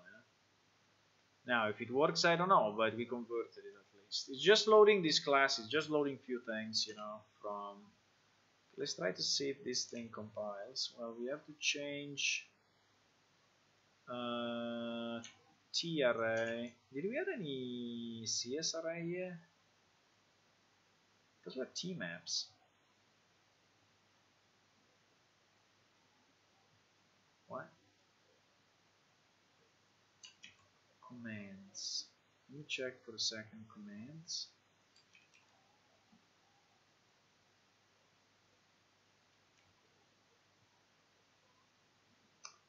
Result commands. Commands, command groups. G, what is G? Command group commands. Okay, we have command group commands. T array group members. Yeah, I think these are okay. These are the T map. Then we have to just invert the order because that's the way it works in Unreal compared to our old and nice Crystal Space. Okay, so this one should compile, I think. Should be fine. So let's assume for a second that Command Manager is actually working. If Command Manager is working, now we need to substitute in our Cache Manager the dummy one, right? Now we should remove. Wait a second. Command Manager is not declared anywhere here. Huh? Okay, so I was expecting it to be here somewhere, but it's not. Okay, so we remove it from our parking lot, which is gem.h. We search for command manager, for ps command manager, and we just delete it.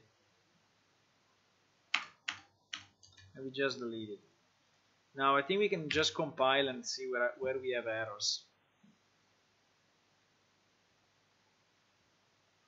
Yes, I'm getting faster and faster. I think I'm improving in this thing. Improving, boys. I'm improving. Cannot compile because there is the server running. Well, that's a good point. That's a good point. Don't tell me compiles already because I would be amazed. Huh? If it compiles already, no, it doesn't. I miss some. No export types. What do I miss? Oh, I think we miss a closing parenthesis somewhere because he's having so many errors that it means we are missing something pretty big.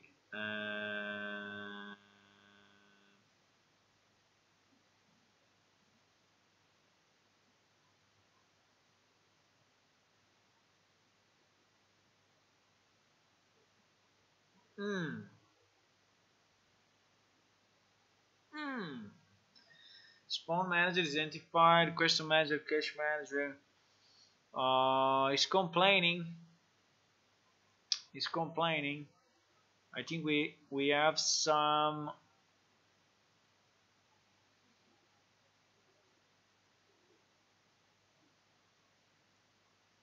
We have some missing semicolons or some missing closing parentheses somewhere.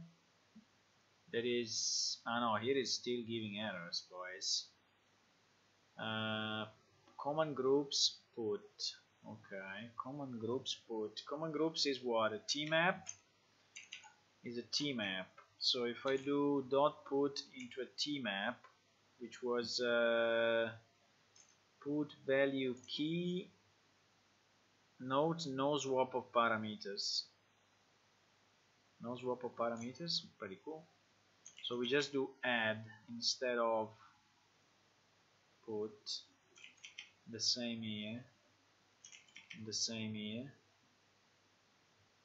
Do we have any other put? No, we have a lot of get. Then we have some get. CSH get fallback key. It becomes find ref. It becomes find ref without a fallback.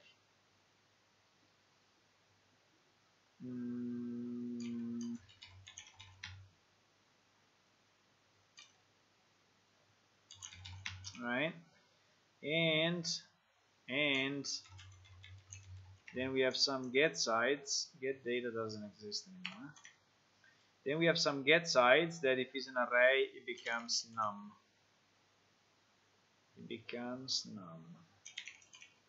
Okay, I think we did this. Let's try to see if now. There were still a lot of errors, that's why. There were still a lot of errors.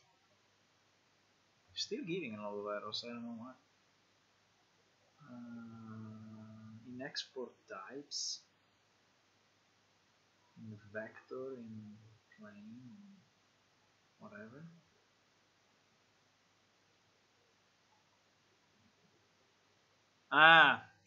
All sources file in PSNreal must include precompliant and yeah. You are totally right. I forgot to include PSNreal in my CPP. Every CPP needs to have PSNreal as the first, because it's the one that does all the pre-parsing and understands if you have any U function, U class, U something, U brain, and it does the pre-compilation.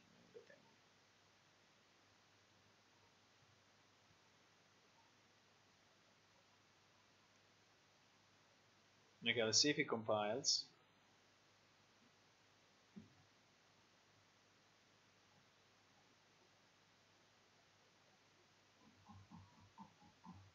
Let's see if it compiles. Let's see.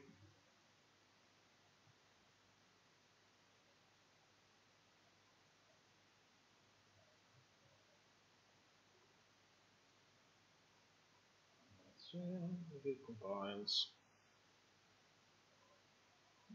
Still running, eh? Be patient. Be patient.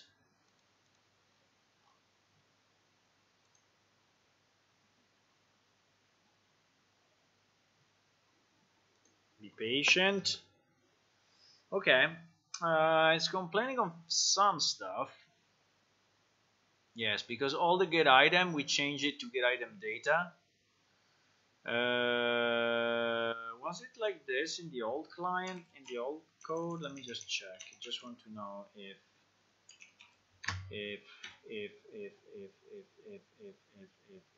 no, it was actually get item.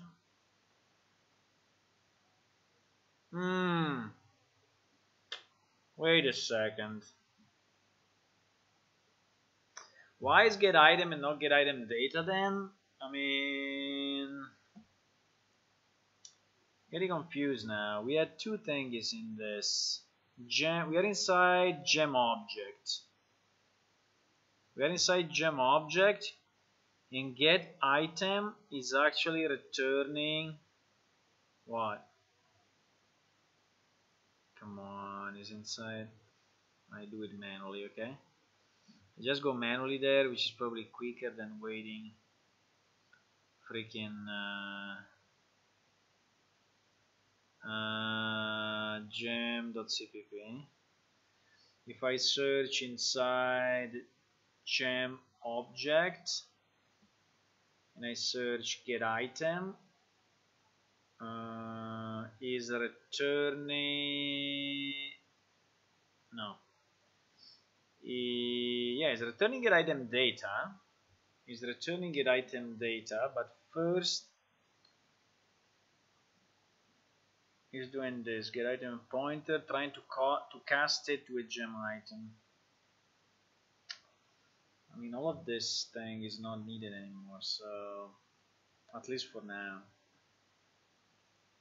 He's trying to see if this object is actually an item, if it's not a character, you know. So he's trying to check if it's not. So this get item is kind of a safe function that we added to be sure that it was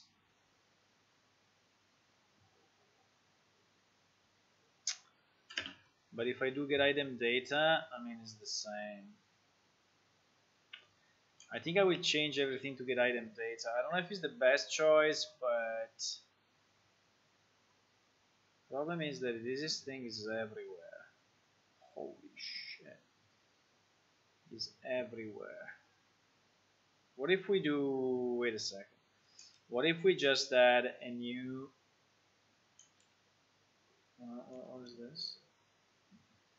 What if we do just a new function that is called get item? So we don't change the code, we just redirect it, you know. So we just go into our PS item actor and we just add a function that is called get item. Just calling get item data for now. I think it's cleaner, so we don't change all the classes, all the code. We just, you know, let's do it like this. PS item actor, we add a function which is called get item, which is doing nothing else than returning get item data. So for now, one is identical to the other, okay? And because it was used through the code in a different way, but at this point we don't care. At this point we don't care.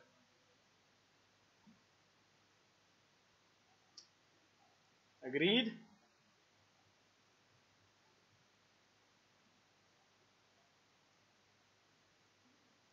So when it compiles, it's time for a GG sound.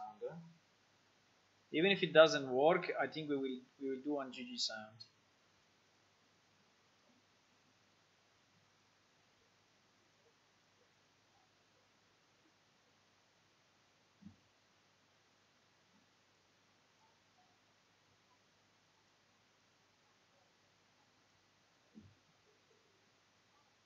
It's compiling like crazy.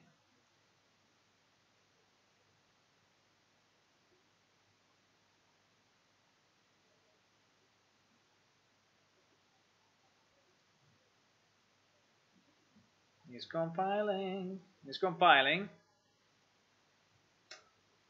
Number of errors still going through. 48 errors we have, boys. 48. PS item actor as no member get item. Well, PS item actor for sure, but in our case, no, PS item actor as get item. We just added it to it. We just added it. Well, why you are complaining that he has no? Is private? No, it's not private. Is he? What is your problem, boy? What is your problem? Why is saying this? I have no idea. Oh, now he went away. I mean, now he magically went away. While I was searching for it, he went away. So he realized he was doing a mistake, huh? Okay. Deletion of pointer to incomplete type. Yes, command manager, not the structure is called.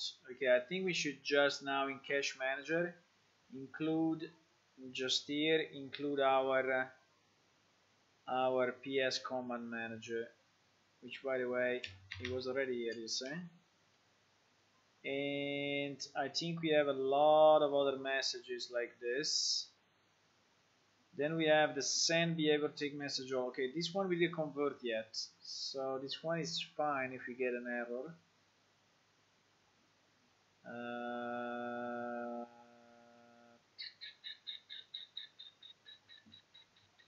Yes. That piece compiled anyway, so it's good. It's good. I think we are good.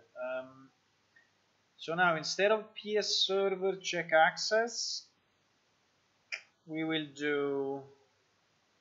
I think this one I want to place it in my list of functions because I think we will use this over and over and over and over.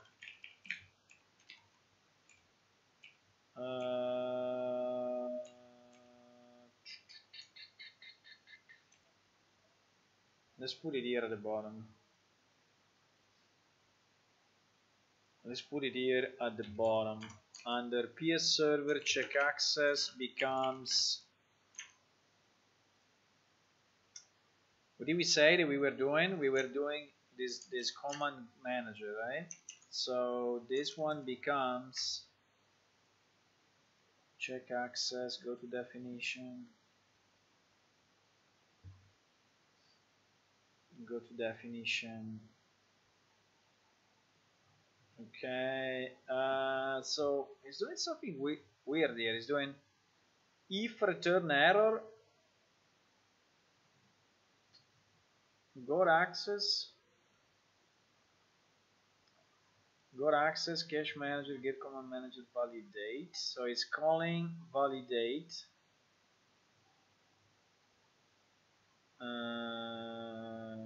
if we want to return the error. If not, we just call it this way.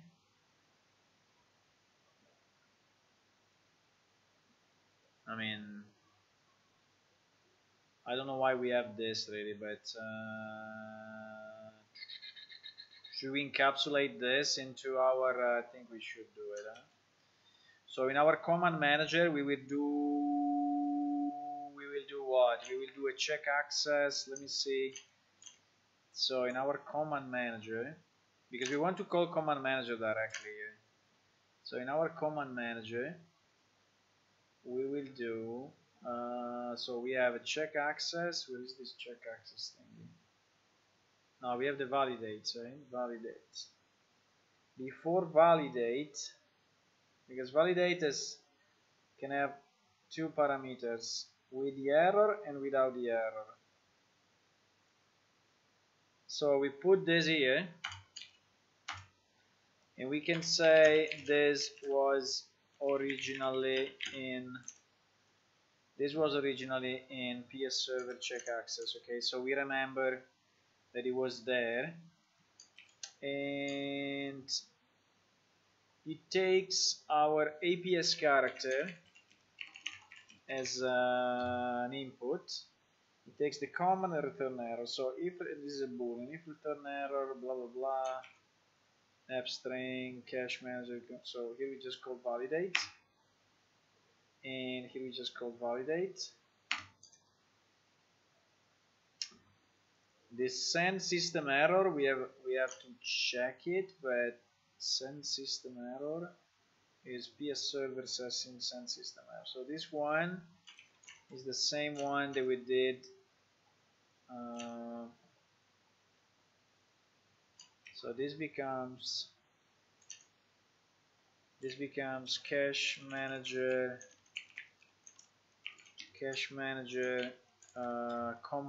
get command manager. Cache manager is a get command manager, right? Pretty sure of that. Get command, no, it doesn't. Really?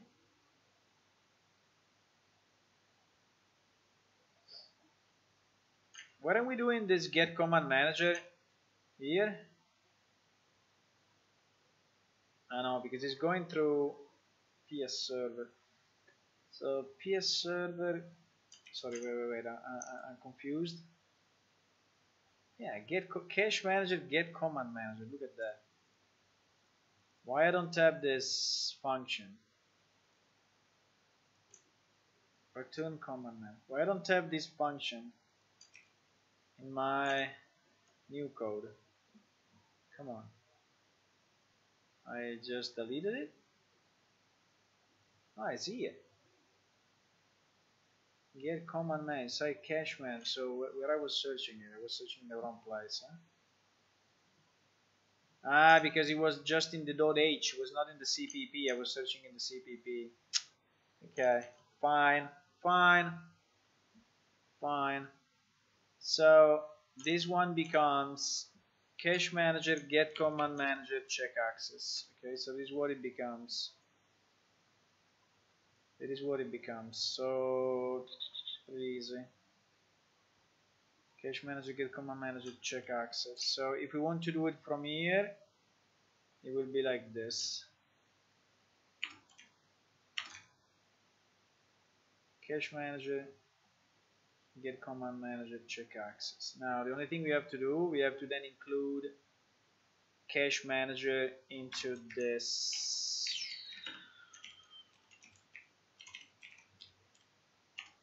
Is under server. Where is it? Item actor is under bulk, and it is under server. So I think we should do something like this. Okay. So now we should not complain anymore about it. So we have it in our cache manager. We have our check access. This one.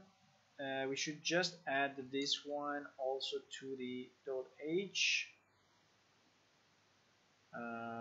Let's put it down here, saying that was originally in PS server check access. Okay. And what else?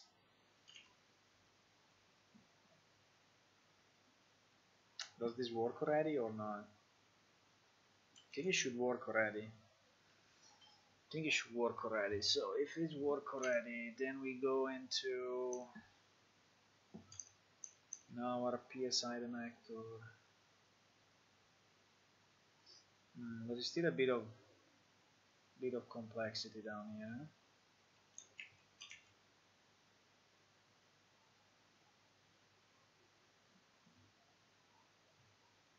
There is still quite some stuff that is not compiling here.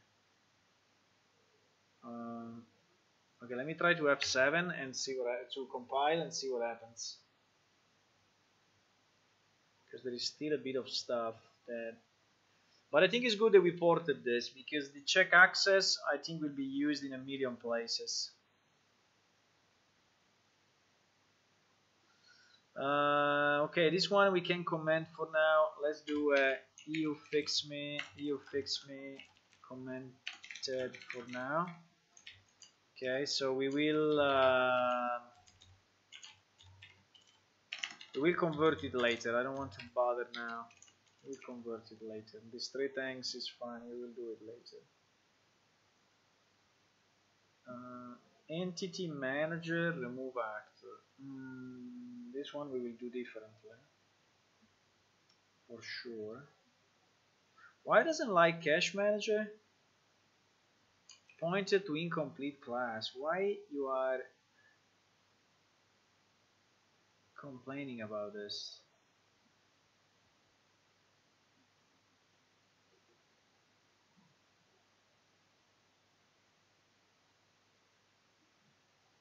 If I included cache manager,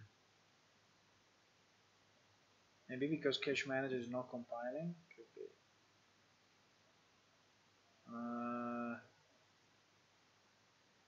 Yes, there are still some errors in command manager. So send system error. Send system error.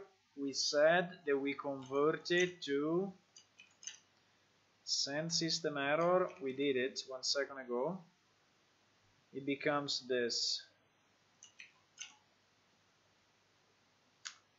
We need our actor. Okay, we need our actor, which in this case is called client. And we trigger this receive system message. We send error message and of type error. Okay, fine.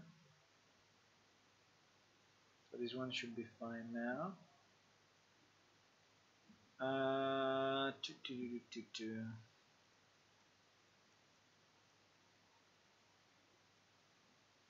Is there any other errors here? No. Seems not.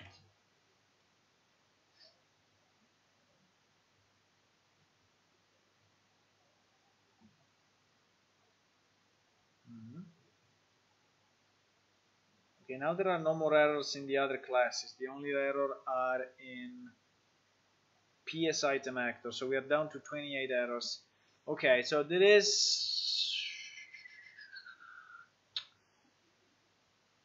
still complaining about cache manager though. Pointed to incomplete class.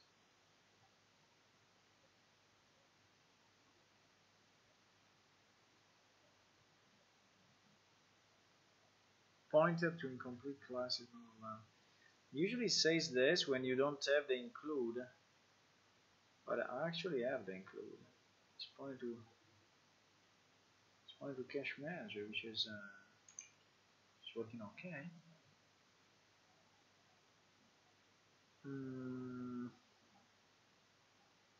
Okay, let's leave this for last. Okay, I don't know why it's saying that. Then so what do? We check if we have access to this command. Fine. Then we get the guarding ID. Then we have this find player entity. This find player entity, I think we never typed how we convert it, but this find player entity was the old way of searching players by ID.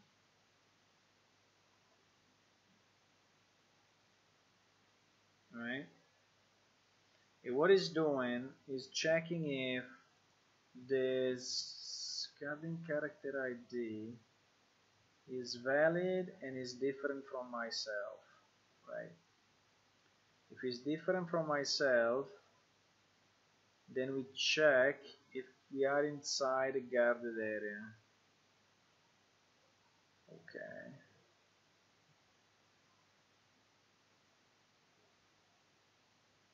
All of this has to be changed, I think.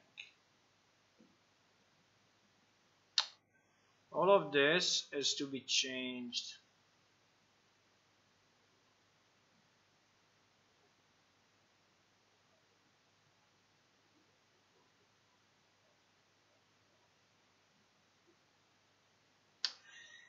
I mean, first of all, we need a function to return. We need a function that searches for a player server side based on the ID. We don't have this, but I think we need it. Maybe there is already in Unreal, I don't know if if I have to find a player by unique ID or by item ID or find player by ID. I don't know if there is anything like this. Also, I don't know if I can assign an ID. Unreal Engine find player by ID. Get a unique player ID over multiple network, over a multiplayer network. Get player ID from character blueprints. Get player ID to spawn a certain character. I think we already have the player ID.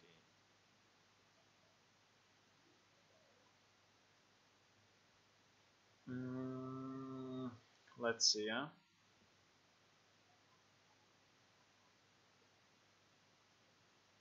Okay. Internet is down. Answers the Unreal Engine. Okay, it was not answering. Okay, now it's answering. Get player ID from character. I have a ball blueprint which takes some parameter. One of them is player ID that spawns the ball. That is my setup in the character blueprints. Okay. ID, player ID. Spawn actor basketball. It is my level blueprint. Yeah. Player ID. Target player ID. So player ID already exists, or no, I don't know what is target.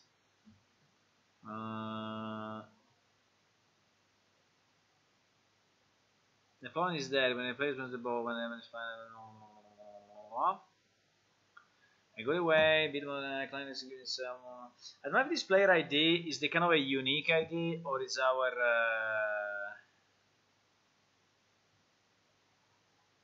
I mean, our player ID is actually in the database. Okay, so we have for every character, we have an ID, which is actually, I think we call the PID, okay?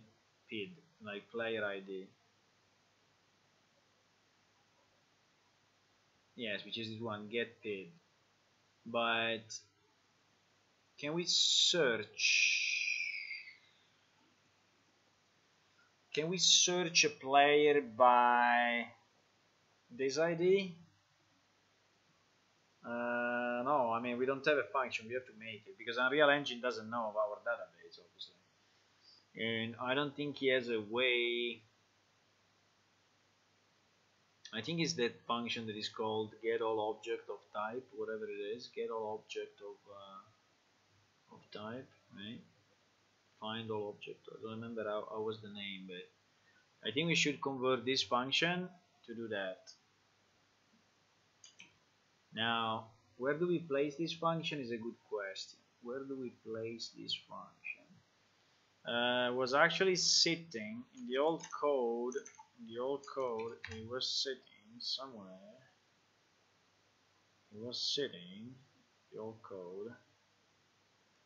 Go to definition. It was inside gem supervisor.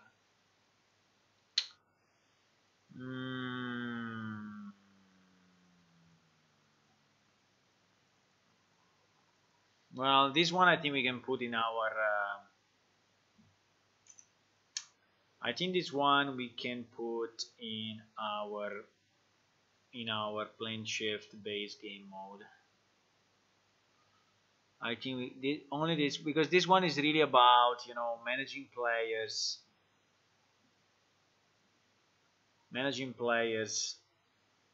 and I think it sits here. Okay, I think we will add it here. Okay, so this one will be called find player entity, exactly like it was, with the difference that is returning an APS character pointer and is taking as a parameter PID player ID. A PID player ID. Now, does this class know about APS character? Probably not. Do we want to include it? Probably yes. So player. So it is a PS character.h, which is sitting under bulk objects. So we can do something like bulk object slash PS character.h.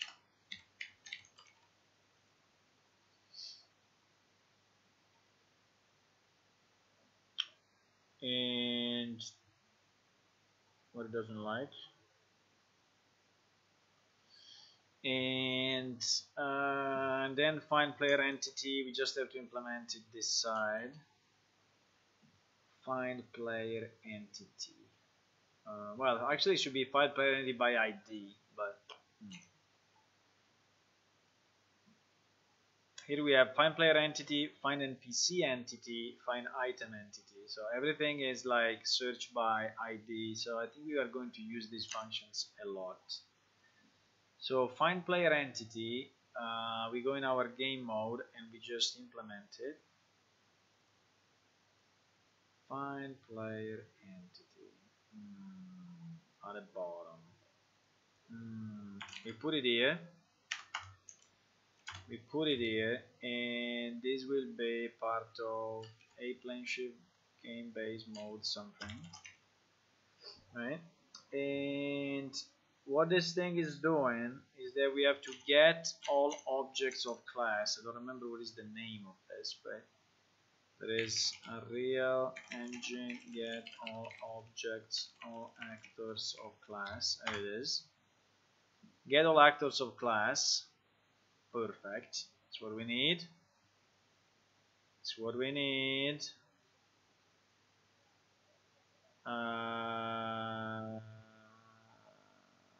Class scope object iterator for faster search.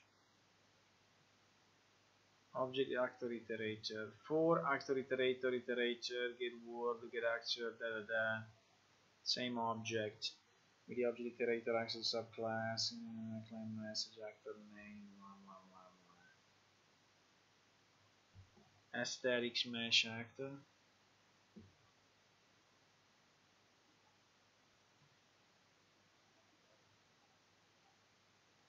I mean,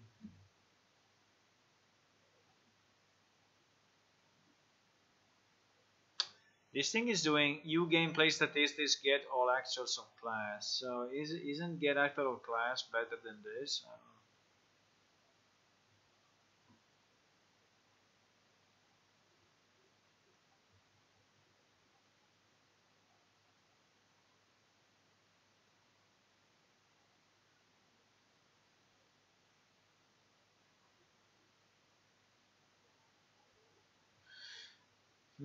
This guy really likes this part, huh?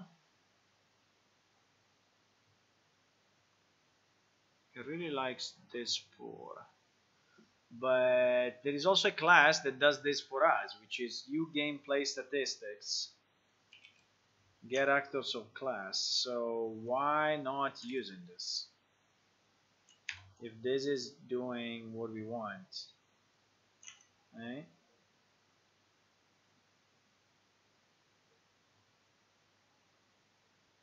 This doesn't work as it is. To get it work, you need to replace class to find with your class name static class.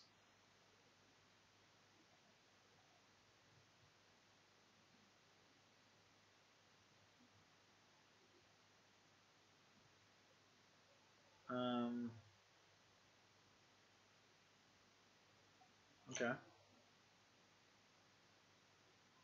Get all actor of class. Can I check what this thing is doing? Just to check if it's doing the same. So get all actor of class, there is a real engine code, right? Is doing world, get engine, get world from context object, world, get error, return. We do nothing if no class is provided. Okay, makes sense.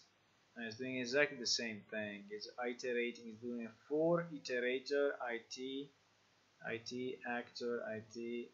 If actor is pending kill, well, the difference is that it's checking if the actor is getting disconnected somehow. So there is some safety check. There is some safety check here.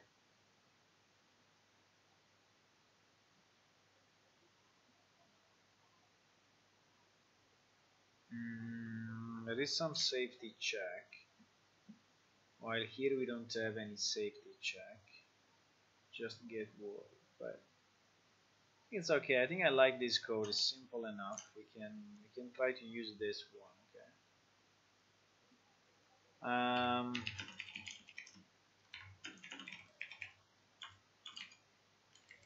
So it's doing for actor iterator. In this case, we want to iterate on APS.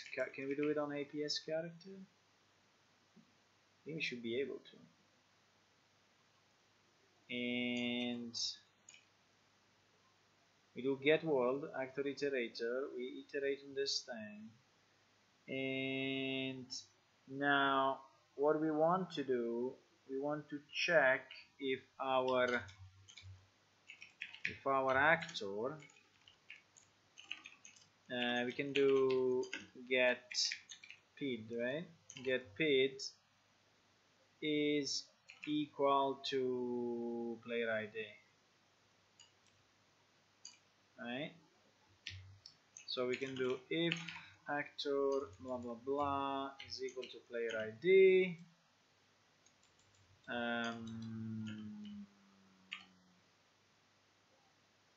then return actor,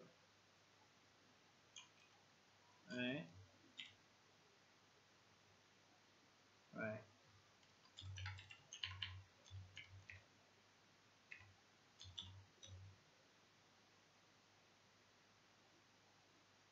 Okay. So we yeah. So we just return the actor in case we find it with the same same player ID. So obviously we have to test it a bit to see if it works. But at least we have a find player entity now. It's in our plane ship. So the point is that when we have find player entity ID, let's put this in our conversion table so that we are sure that we keep it.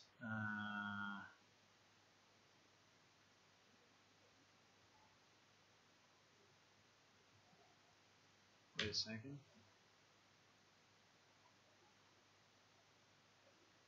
Okay, let's do it here under this section. So when we have a find player entity and then we have a PID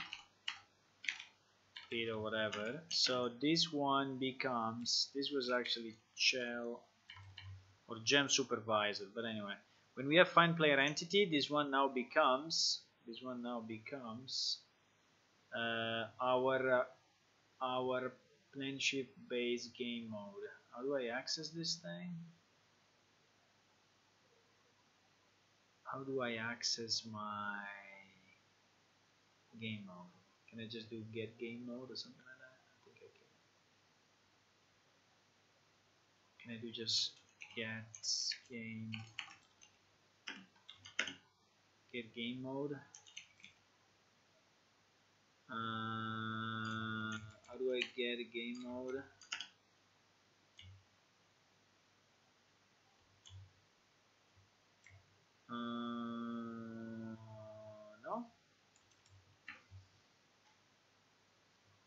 No,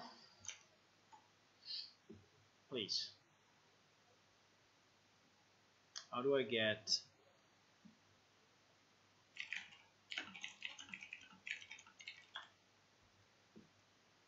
a reference to my game mode? Yes.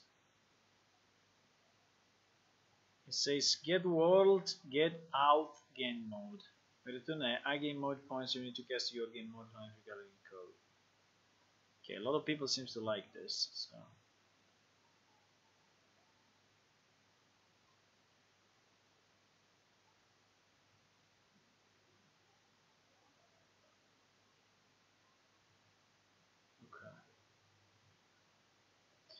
If get world is a better choice because you stop the editor from crashing if you put in the constructor at least. Get out game mode. Don't care about the editor too much at the moment, but okay, so this seems to be the way to do it. So we will do this actually,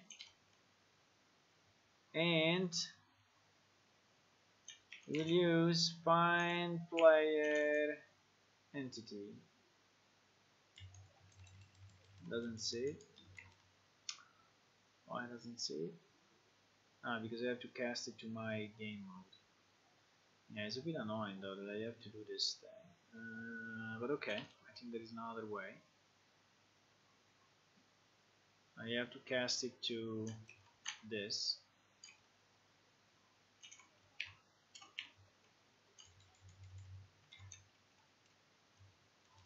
Then at this point I will find player entity. Yes, exactly. Of guardian character. Yeah. Okay. So this way is fine. I don't know if I really love it, but that's what it is.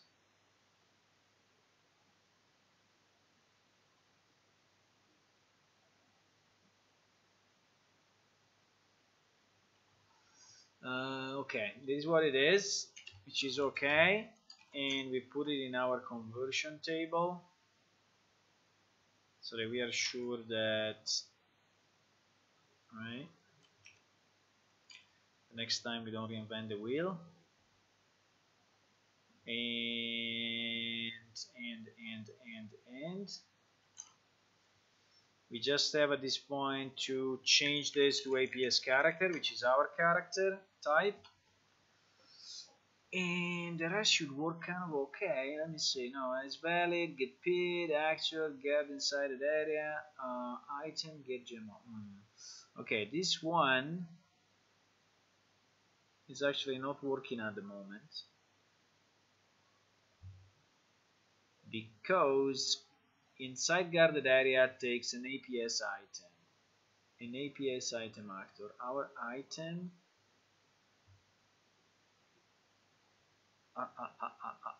it is a pretty big issue.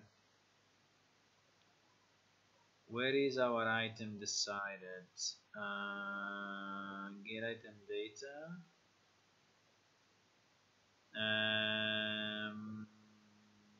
No, it's ourself. I mean, this makes no sense for us.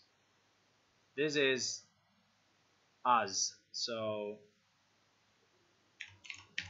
you know, it's this item, right? We are inside the item that we are trying to pick up. Yeah. So yes.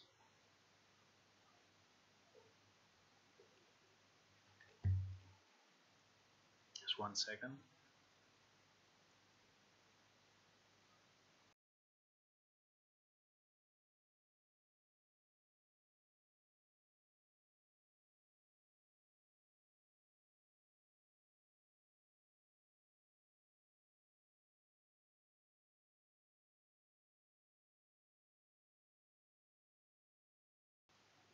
Okay.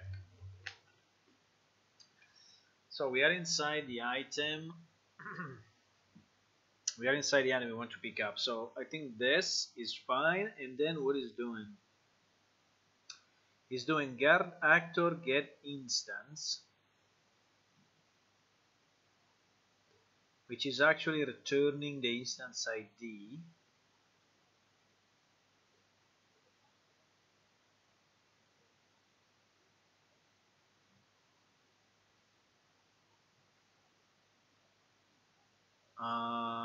Sorry, get instance, I have no idea what it is.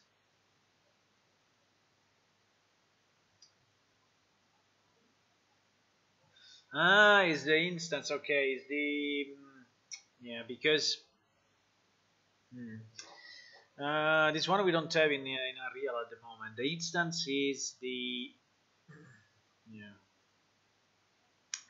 is the, like if you are spawning different dungeons, different instances of a dungeon for different players.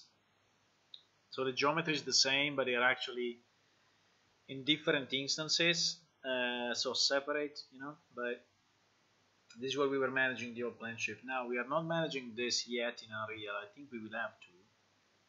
So the fact that we have one in PS item actor, I think we should put this somehow.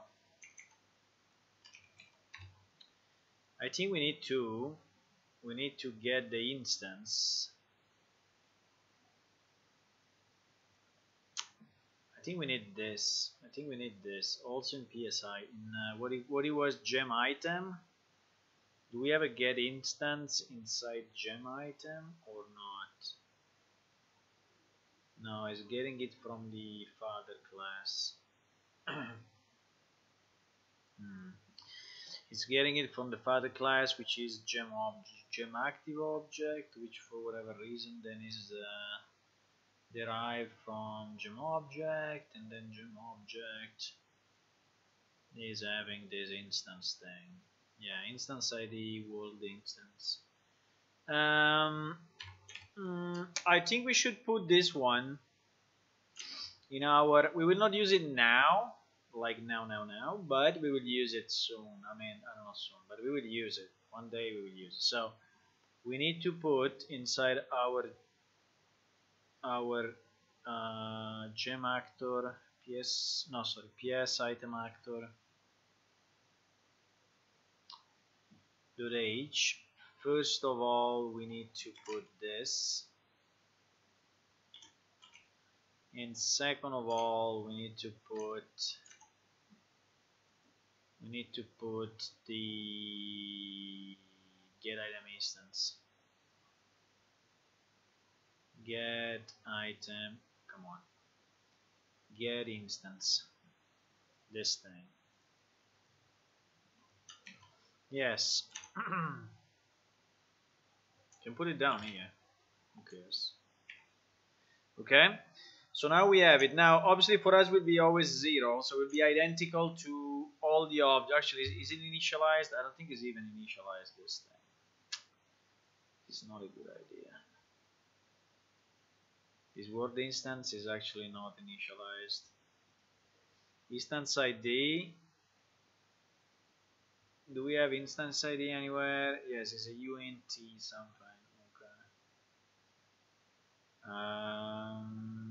But we need to initialize it when the object is created, right? Do I have?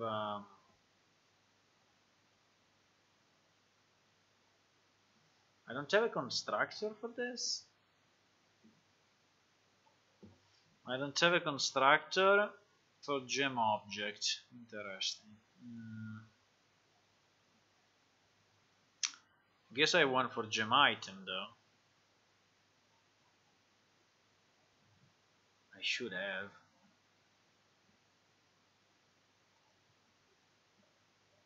So let's go into gem. Let me just gem object. No, we don't. No, we don't have a constructor. Gem item. We have a constructor. Okay, and I think that here we are putting this instance in gem active object. Oh my god, there's so many redirections. Gem active object.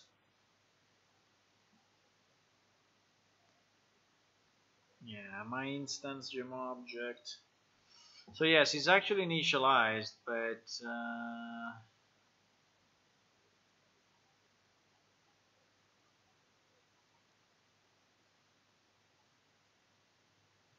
oh, we have it. Sorry, I misread.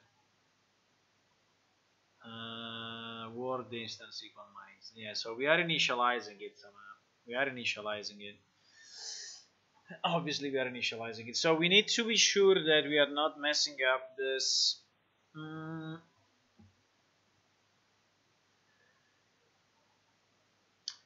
I think in our constructor we should at least set the word distance to 0. I think that is the minimum we want to do,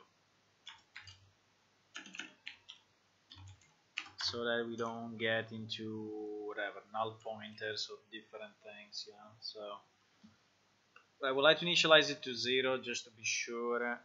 Yeah, that everyone is in the same instance. So now this check, which is the get instance, this check will work properly.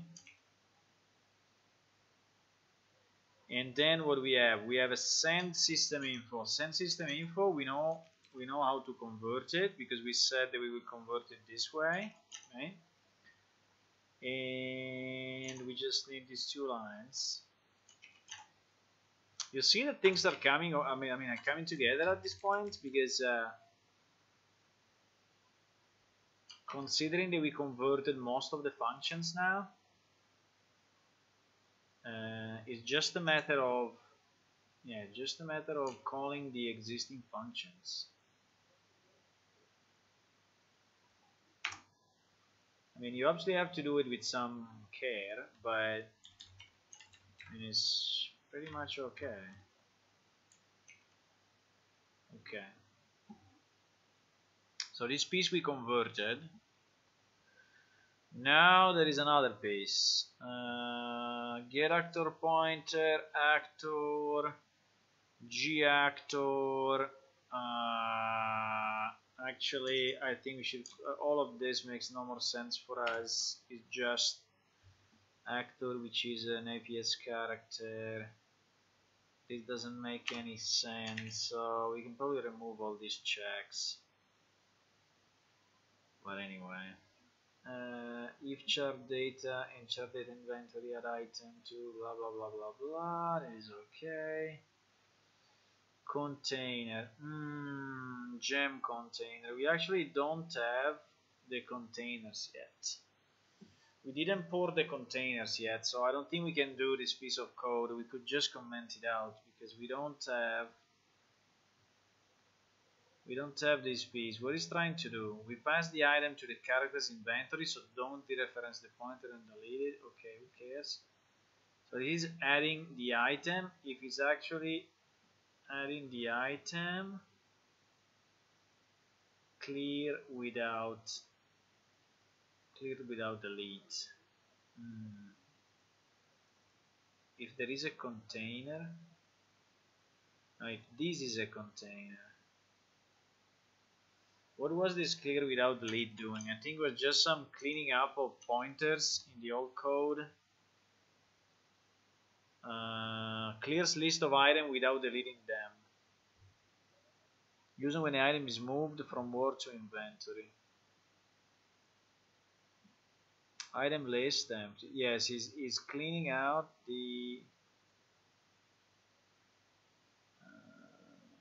I don't know. Is deleting the items inside a container?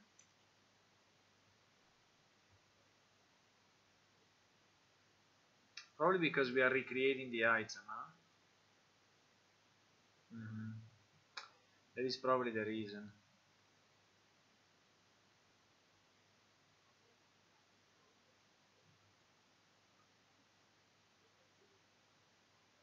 And then we remove the entity.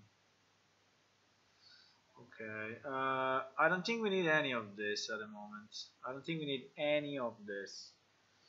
Because, I mean, we can keep it for because what is this guy is doing is cleaning the actual 3D object, you know, but in the old code. But the actual 3D object for us is not. Let's put just the you fix me. I think in all this block. All this block to me is completely unnecessary in the new world, right? So let's put a you fix me and say check the code below for containers.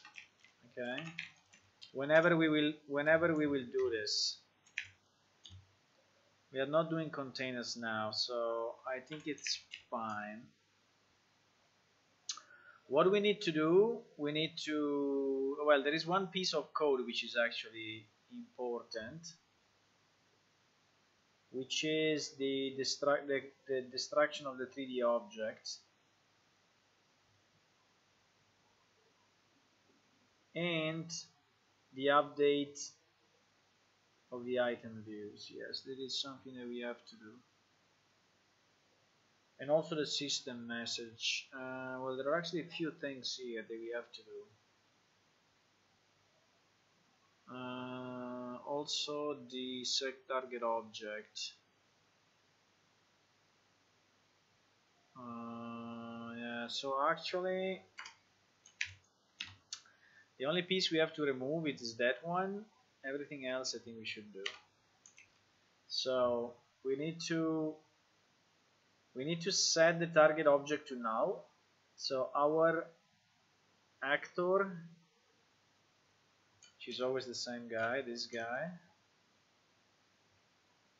should have no target object anymore because the object is getting removed from the 3D world. So fine. Then we have item is deleted if we pick up money. This I don't understand what it means. If item schedule respawn.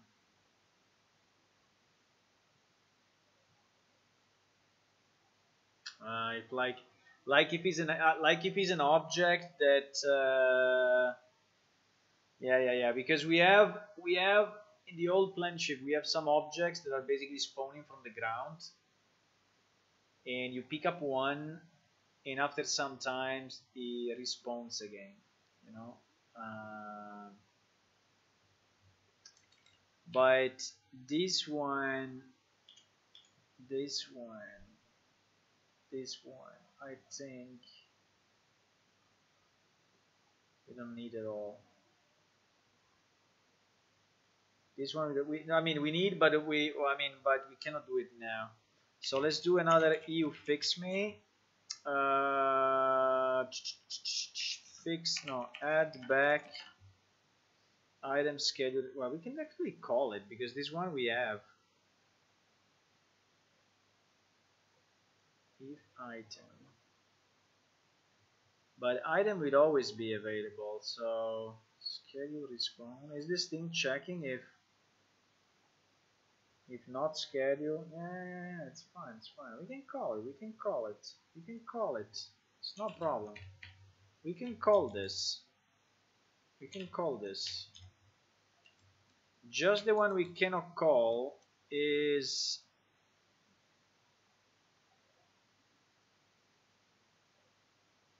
why we are calling this twice exactly the same. It's slightly different. Item get UID. I don't know. This thing we don't need.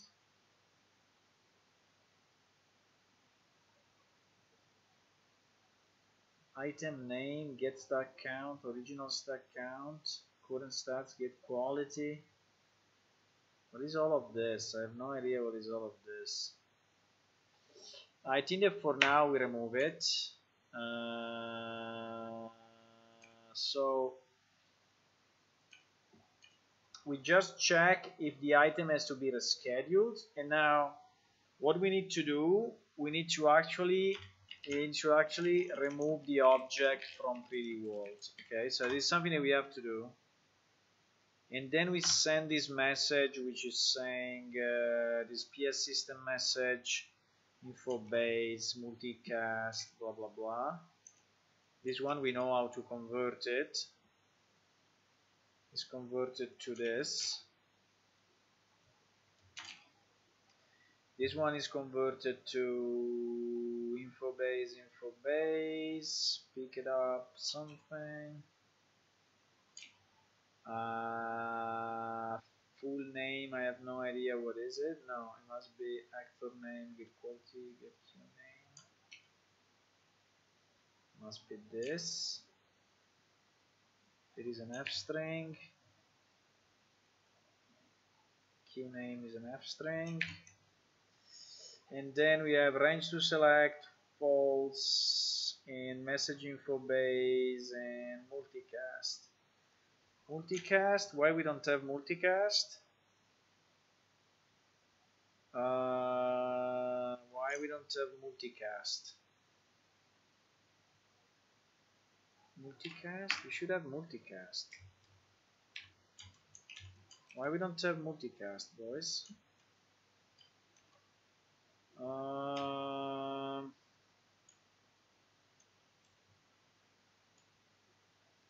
Why we don't have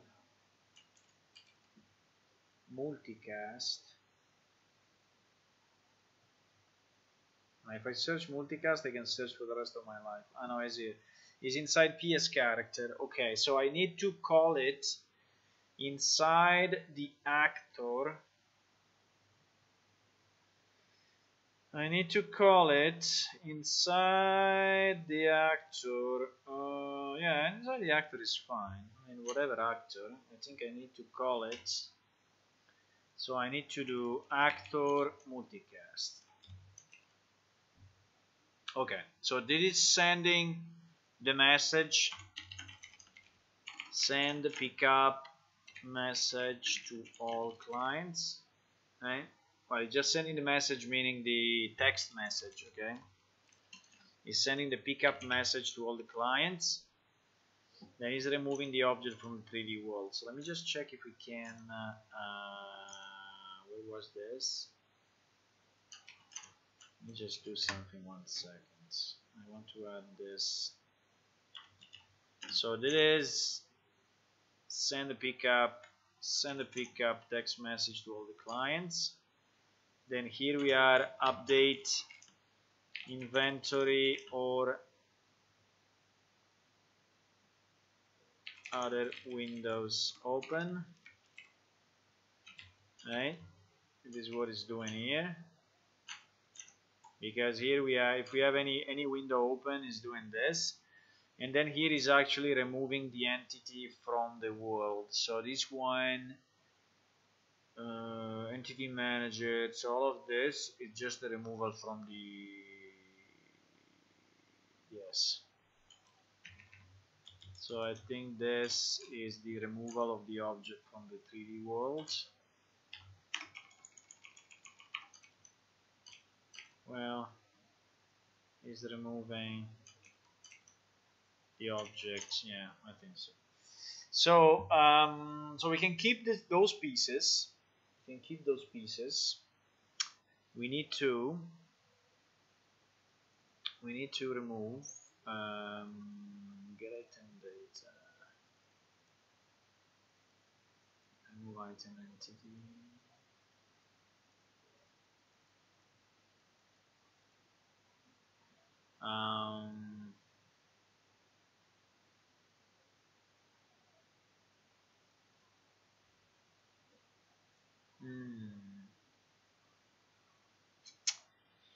Sorry, I'm getting distracted because I'm thinking that it's a bit late and maybe I have to close the stream, you know. But I wanted to finish this piece. I wanted to arrive to a fixed point.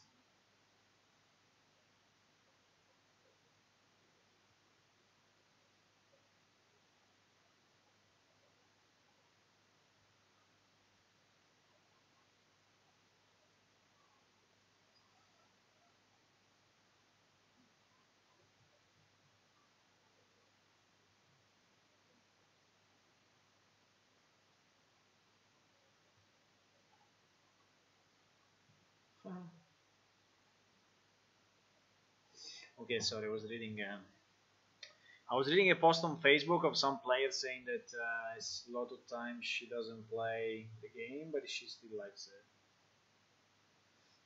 Nice.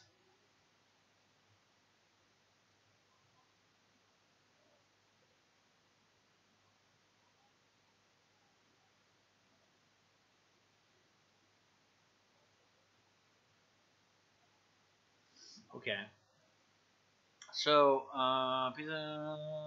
so this item view for now we keep it like this, but I think we will have to implement it very soon. This is the one that changes the inventory on the client side based on, for example, you picked up an item and so you see it in your inventory. Right? The remove object from the 3D world. This is pretty interesting. We never did it, but I think it's just a matter of. So our item is this. We are inside the item we want to destroy. Right? We are inside the item we want to destroy. So how do I remove an object?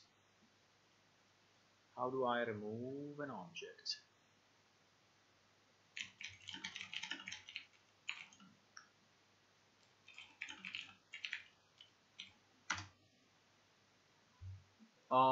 No, remove item from level without destroying it. No, we want to destroy it actually.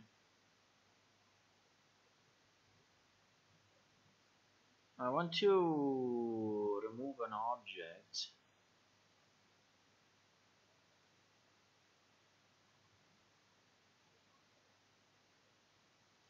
I have a pickup item.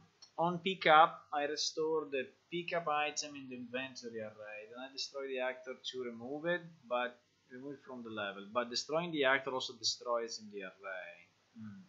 So this guy wants to keep the logical item and destroy the physical item. Basically, this is what he's saying.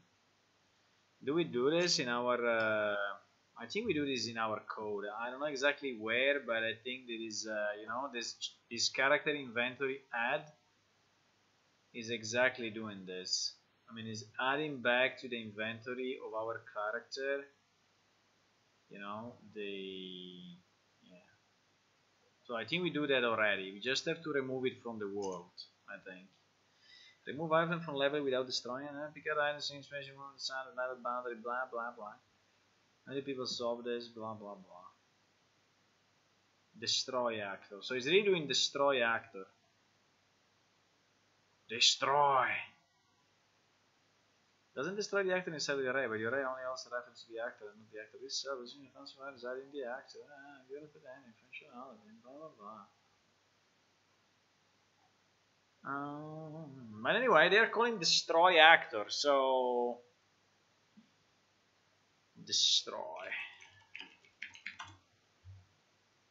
Destroy actor.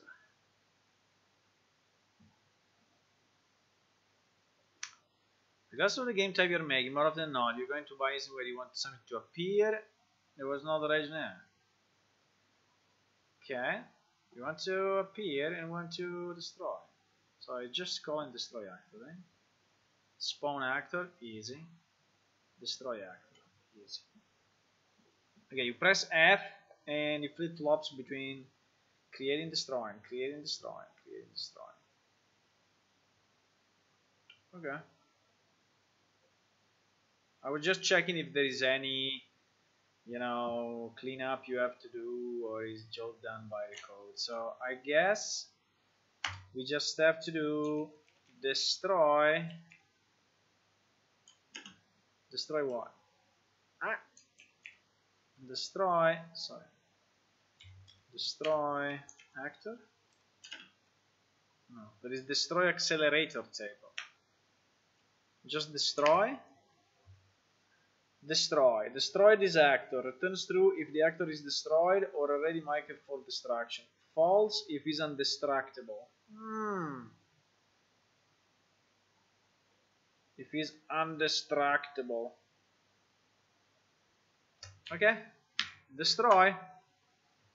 That's it. That's it. One line. Destroy. This actually is boom. After this, what is this else? I have no idea. Was commenting all PS system, send system info, you can carry anymore. Because in this case, if you are picking up an item, but you don't have space, we should send this message, right? But we should send a message only to this actor. So it's similar to this. We should change it here as well. Why I didn't change it here?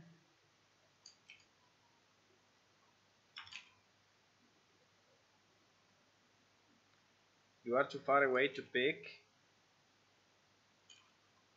And then get name. Okay.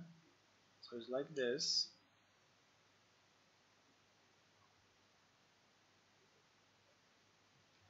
And here is like this. You can't carry anymore S. Okay. And we send message info. Okay. So in this case, it's not destroying the actor because I cannot pick it up. Fine. We only have one error left, I think, which is this cache manager, which doesn't like me. Let's just compile and see. And then I have to go, though. I really have to go. I really have to go.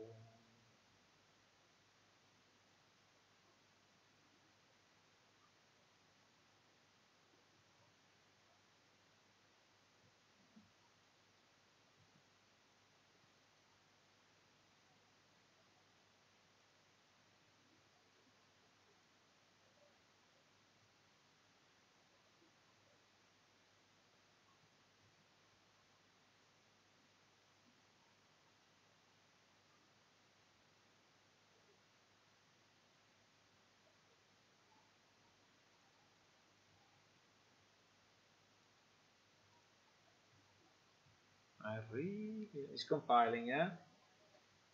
It's compiling. It's compiling. Don't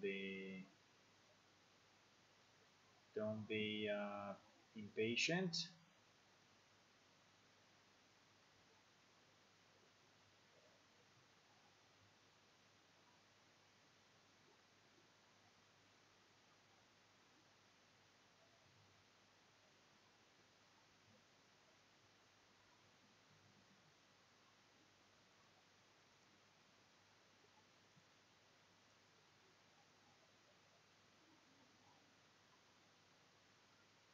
Okay.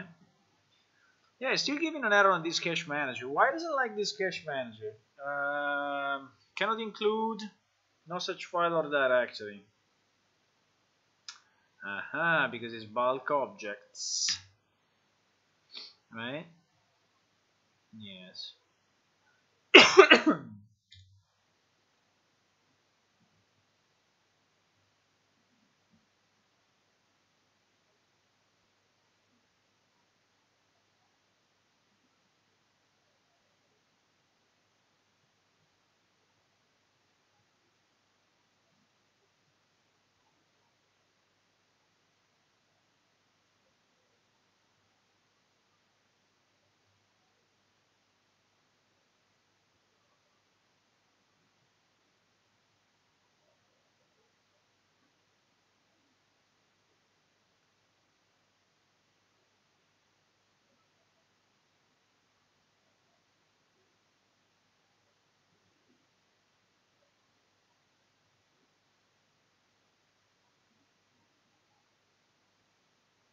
Okay, it's compiling.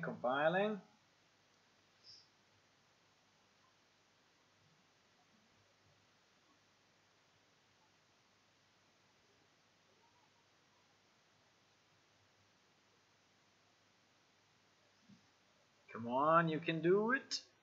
You can do it. So it's complaining about it's command manager that it doesn't like. Okay.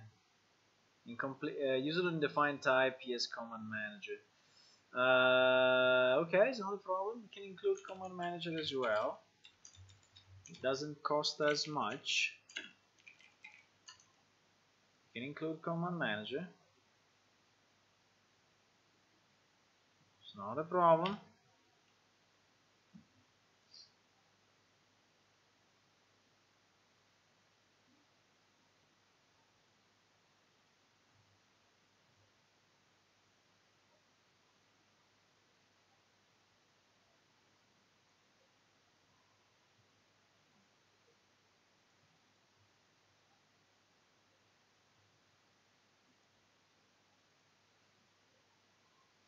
It's not a problem.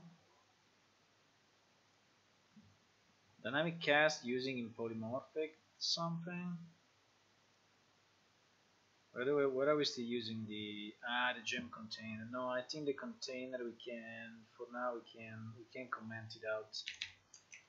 I think we will not use this container anyway. We use it only in the code that I commented out. So I think we can remove it. Yes, we can remove it for now.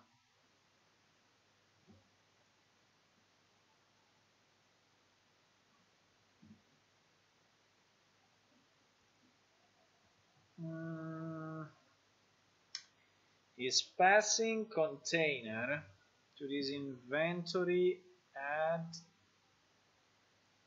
item container. Is actually passing it through.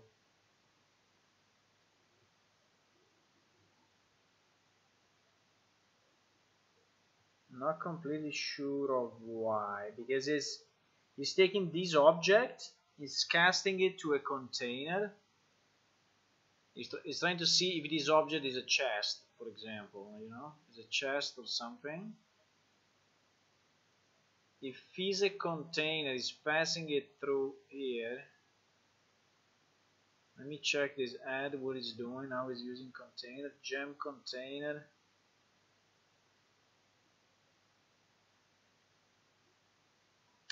Don't stack container when picking them up.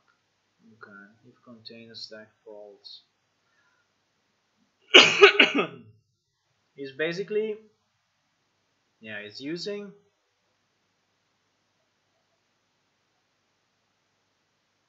the container anyway. Huh? I mean, it's using the information if it is a container or not. So maybe we can just transform it to a boolean.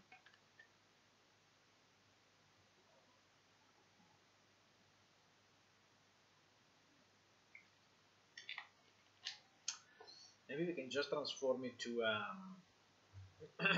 just transform it to a boolean, and when we are inside of this, I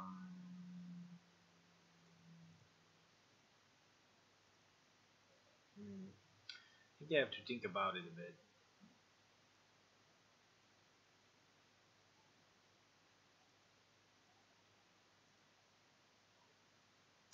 So I'll put an item into the bulk inventory and stack if needed. The item you want to place into the slot. We are just testing. Should the item be stacked in the slot in which you want to place the item? Container pointer to the container. It's just saying this, you know, pointer to container. At the moment, we can just pass null by default, but I think we need to put a UFXME then, because later on I think we should just do this for now. UFXME was container. I think when we will start to manage containers, which is not too far away from now, we will have to change this back and understand how to do it. Okay, maybe it will be a boolean flagging the item as a container. Probably, yeah. Okay, let's do this for now. Otherwise, we will. I mean, if we continue to add stuff, you know, while we are doing a single test, we'll never finish. Okay, it's complaining about this. Well, yes. So in this case, we return null. He's right about it. I think now we should compile.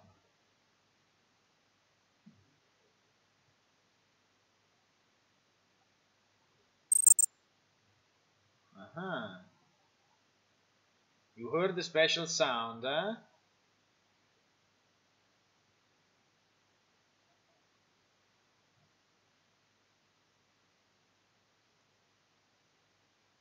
So he compiled.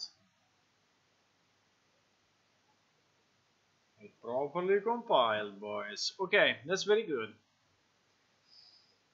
And GG! Very good, he compiled. Okay, so at least he compiled. So what we are doing here, I don't know. No, I think I know, but what we are doing is basically that we have all the code that is related to picking up an item. Right? So we are actually triggering, and we also converted, say, the code that is picking up an item. Now I think to test it, we need another session. I don't think we can test it now because it's too late, but I think we did good progress. So for now, I think I will just check in this. Command manager we added, yes. Let me just see what I should check in. I should check in. I did some changes to stuff.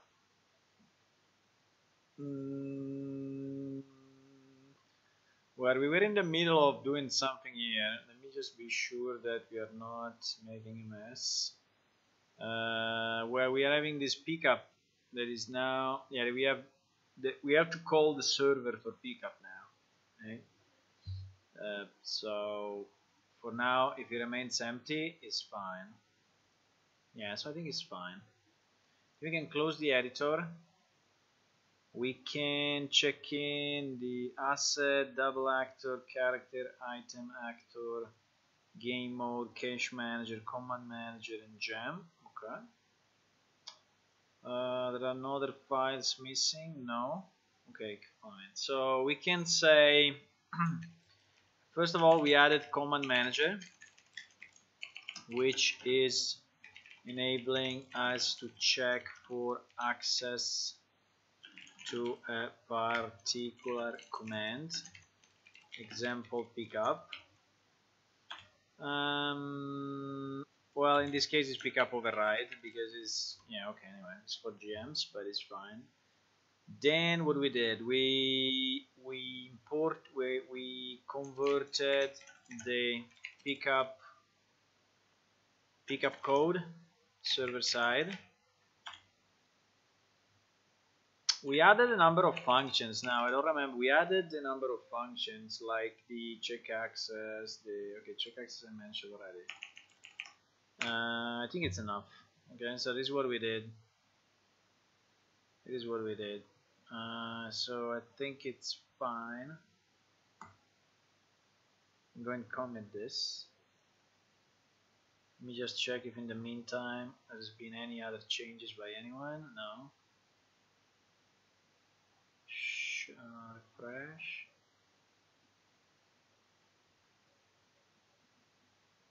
Why is not showing the last one? Oh no, it's this one. Yes, it's correct. It's my last one. Yeah. There was not a check-in before this one. Okay. Okay, good. Where Planeship player controller is, check it out. While Planeship player controller is, check it out. Because I closed the editor, and when I closed the editor, it saved it. Crap. Okay. Part of previous commit. Editor saved it after the commit. Okay. Nice.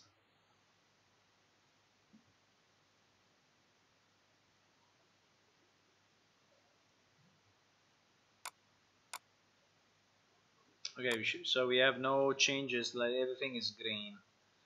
Everything is green. Okay, boys. I think we can call it a day. We can call it a day. Thank you for watching and for listening. I know that while you are listening, you're doing all sorts of stuff. It's perfectly fine. But I think it was good. And I will see you. I don't know if I'll be able to stream tomorrow. Actually, probably not. I think I will see you probably Thursday. I will say see you soon. I will announce when I will be on again, but I think potentially it's Thursday night. For sure Friday night, but Thursday night could also be an option. With that said, I will leave you with some, if the client starts, I will leave you with some rain pouring in. It's not starting. Okay, I cannot. because I have to recompile everything and I cannot do it now. Pity. Pity. Okay, it's not a problem. I will leave you with this. You will understand me. We will have the rain another day. Okay? We will have the rain another day, boys.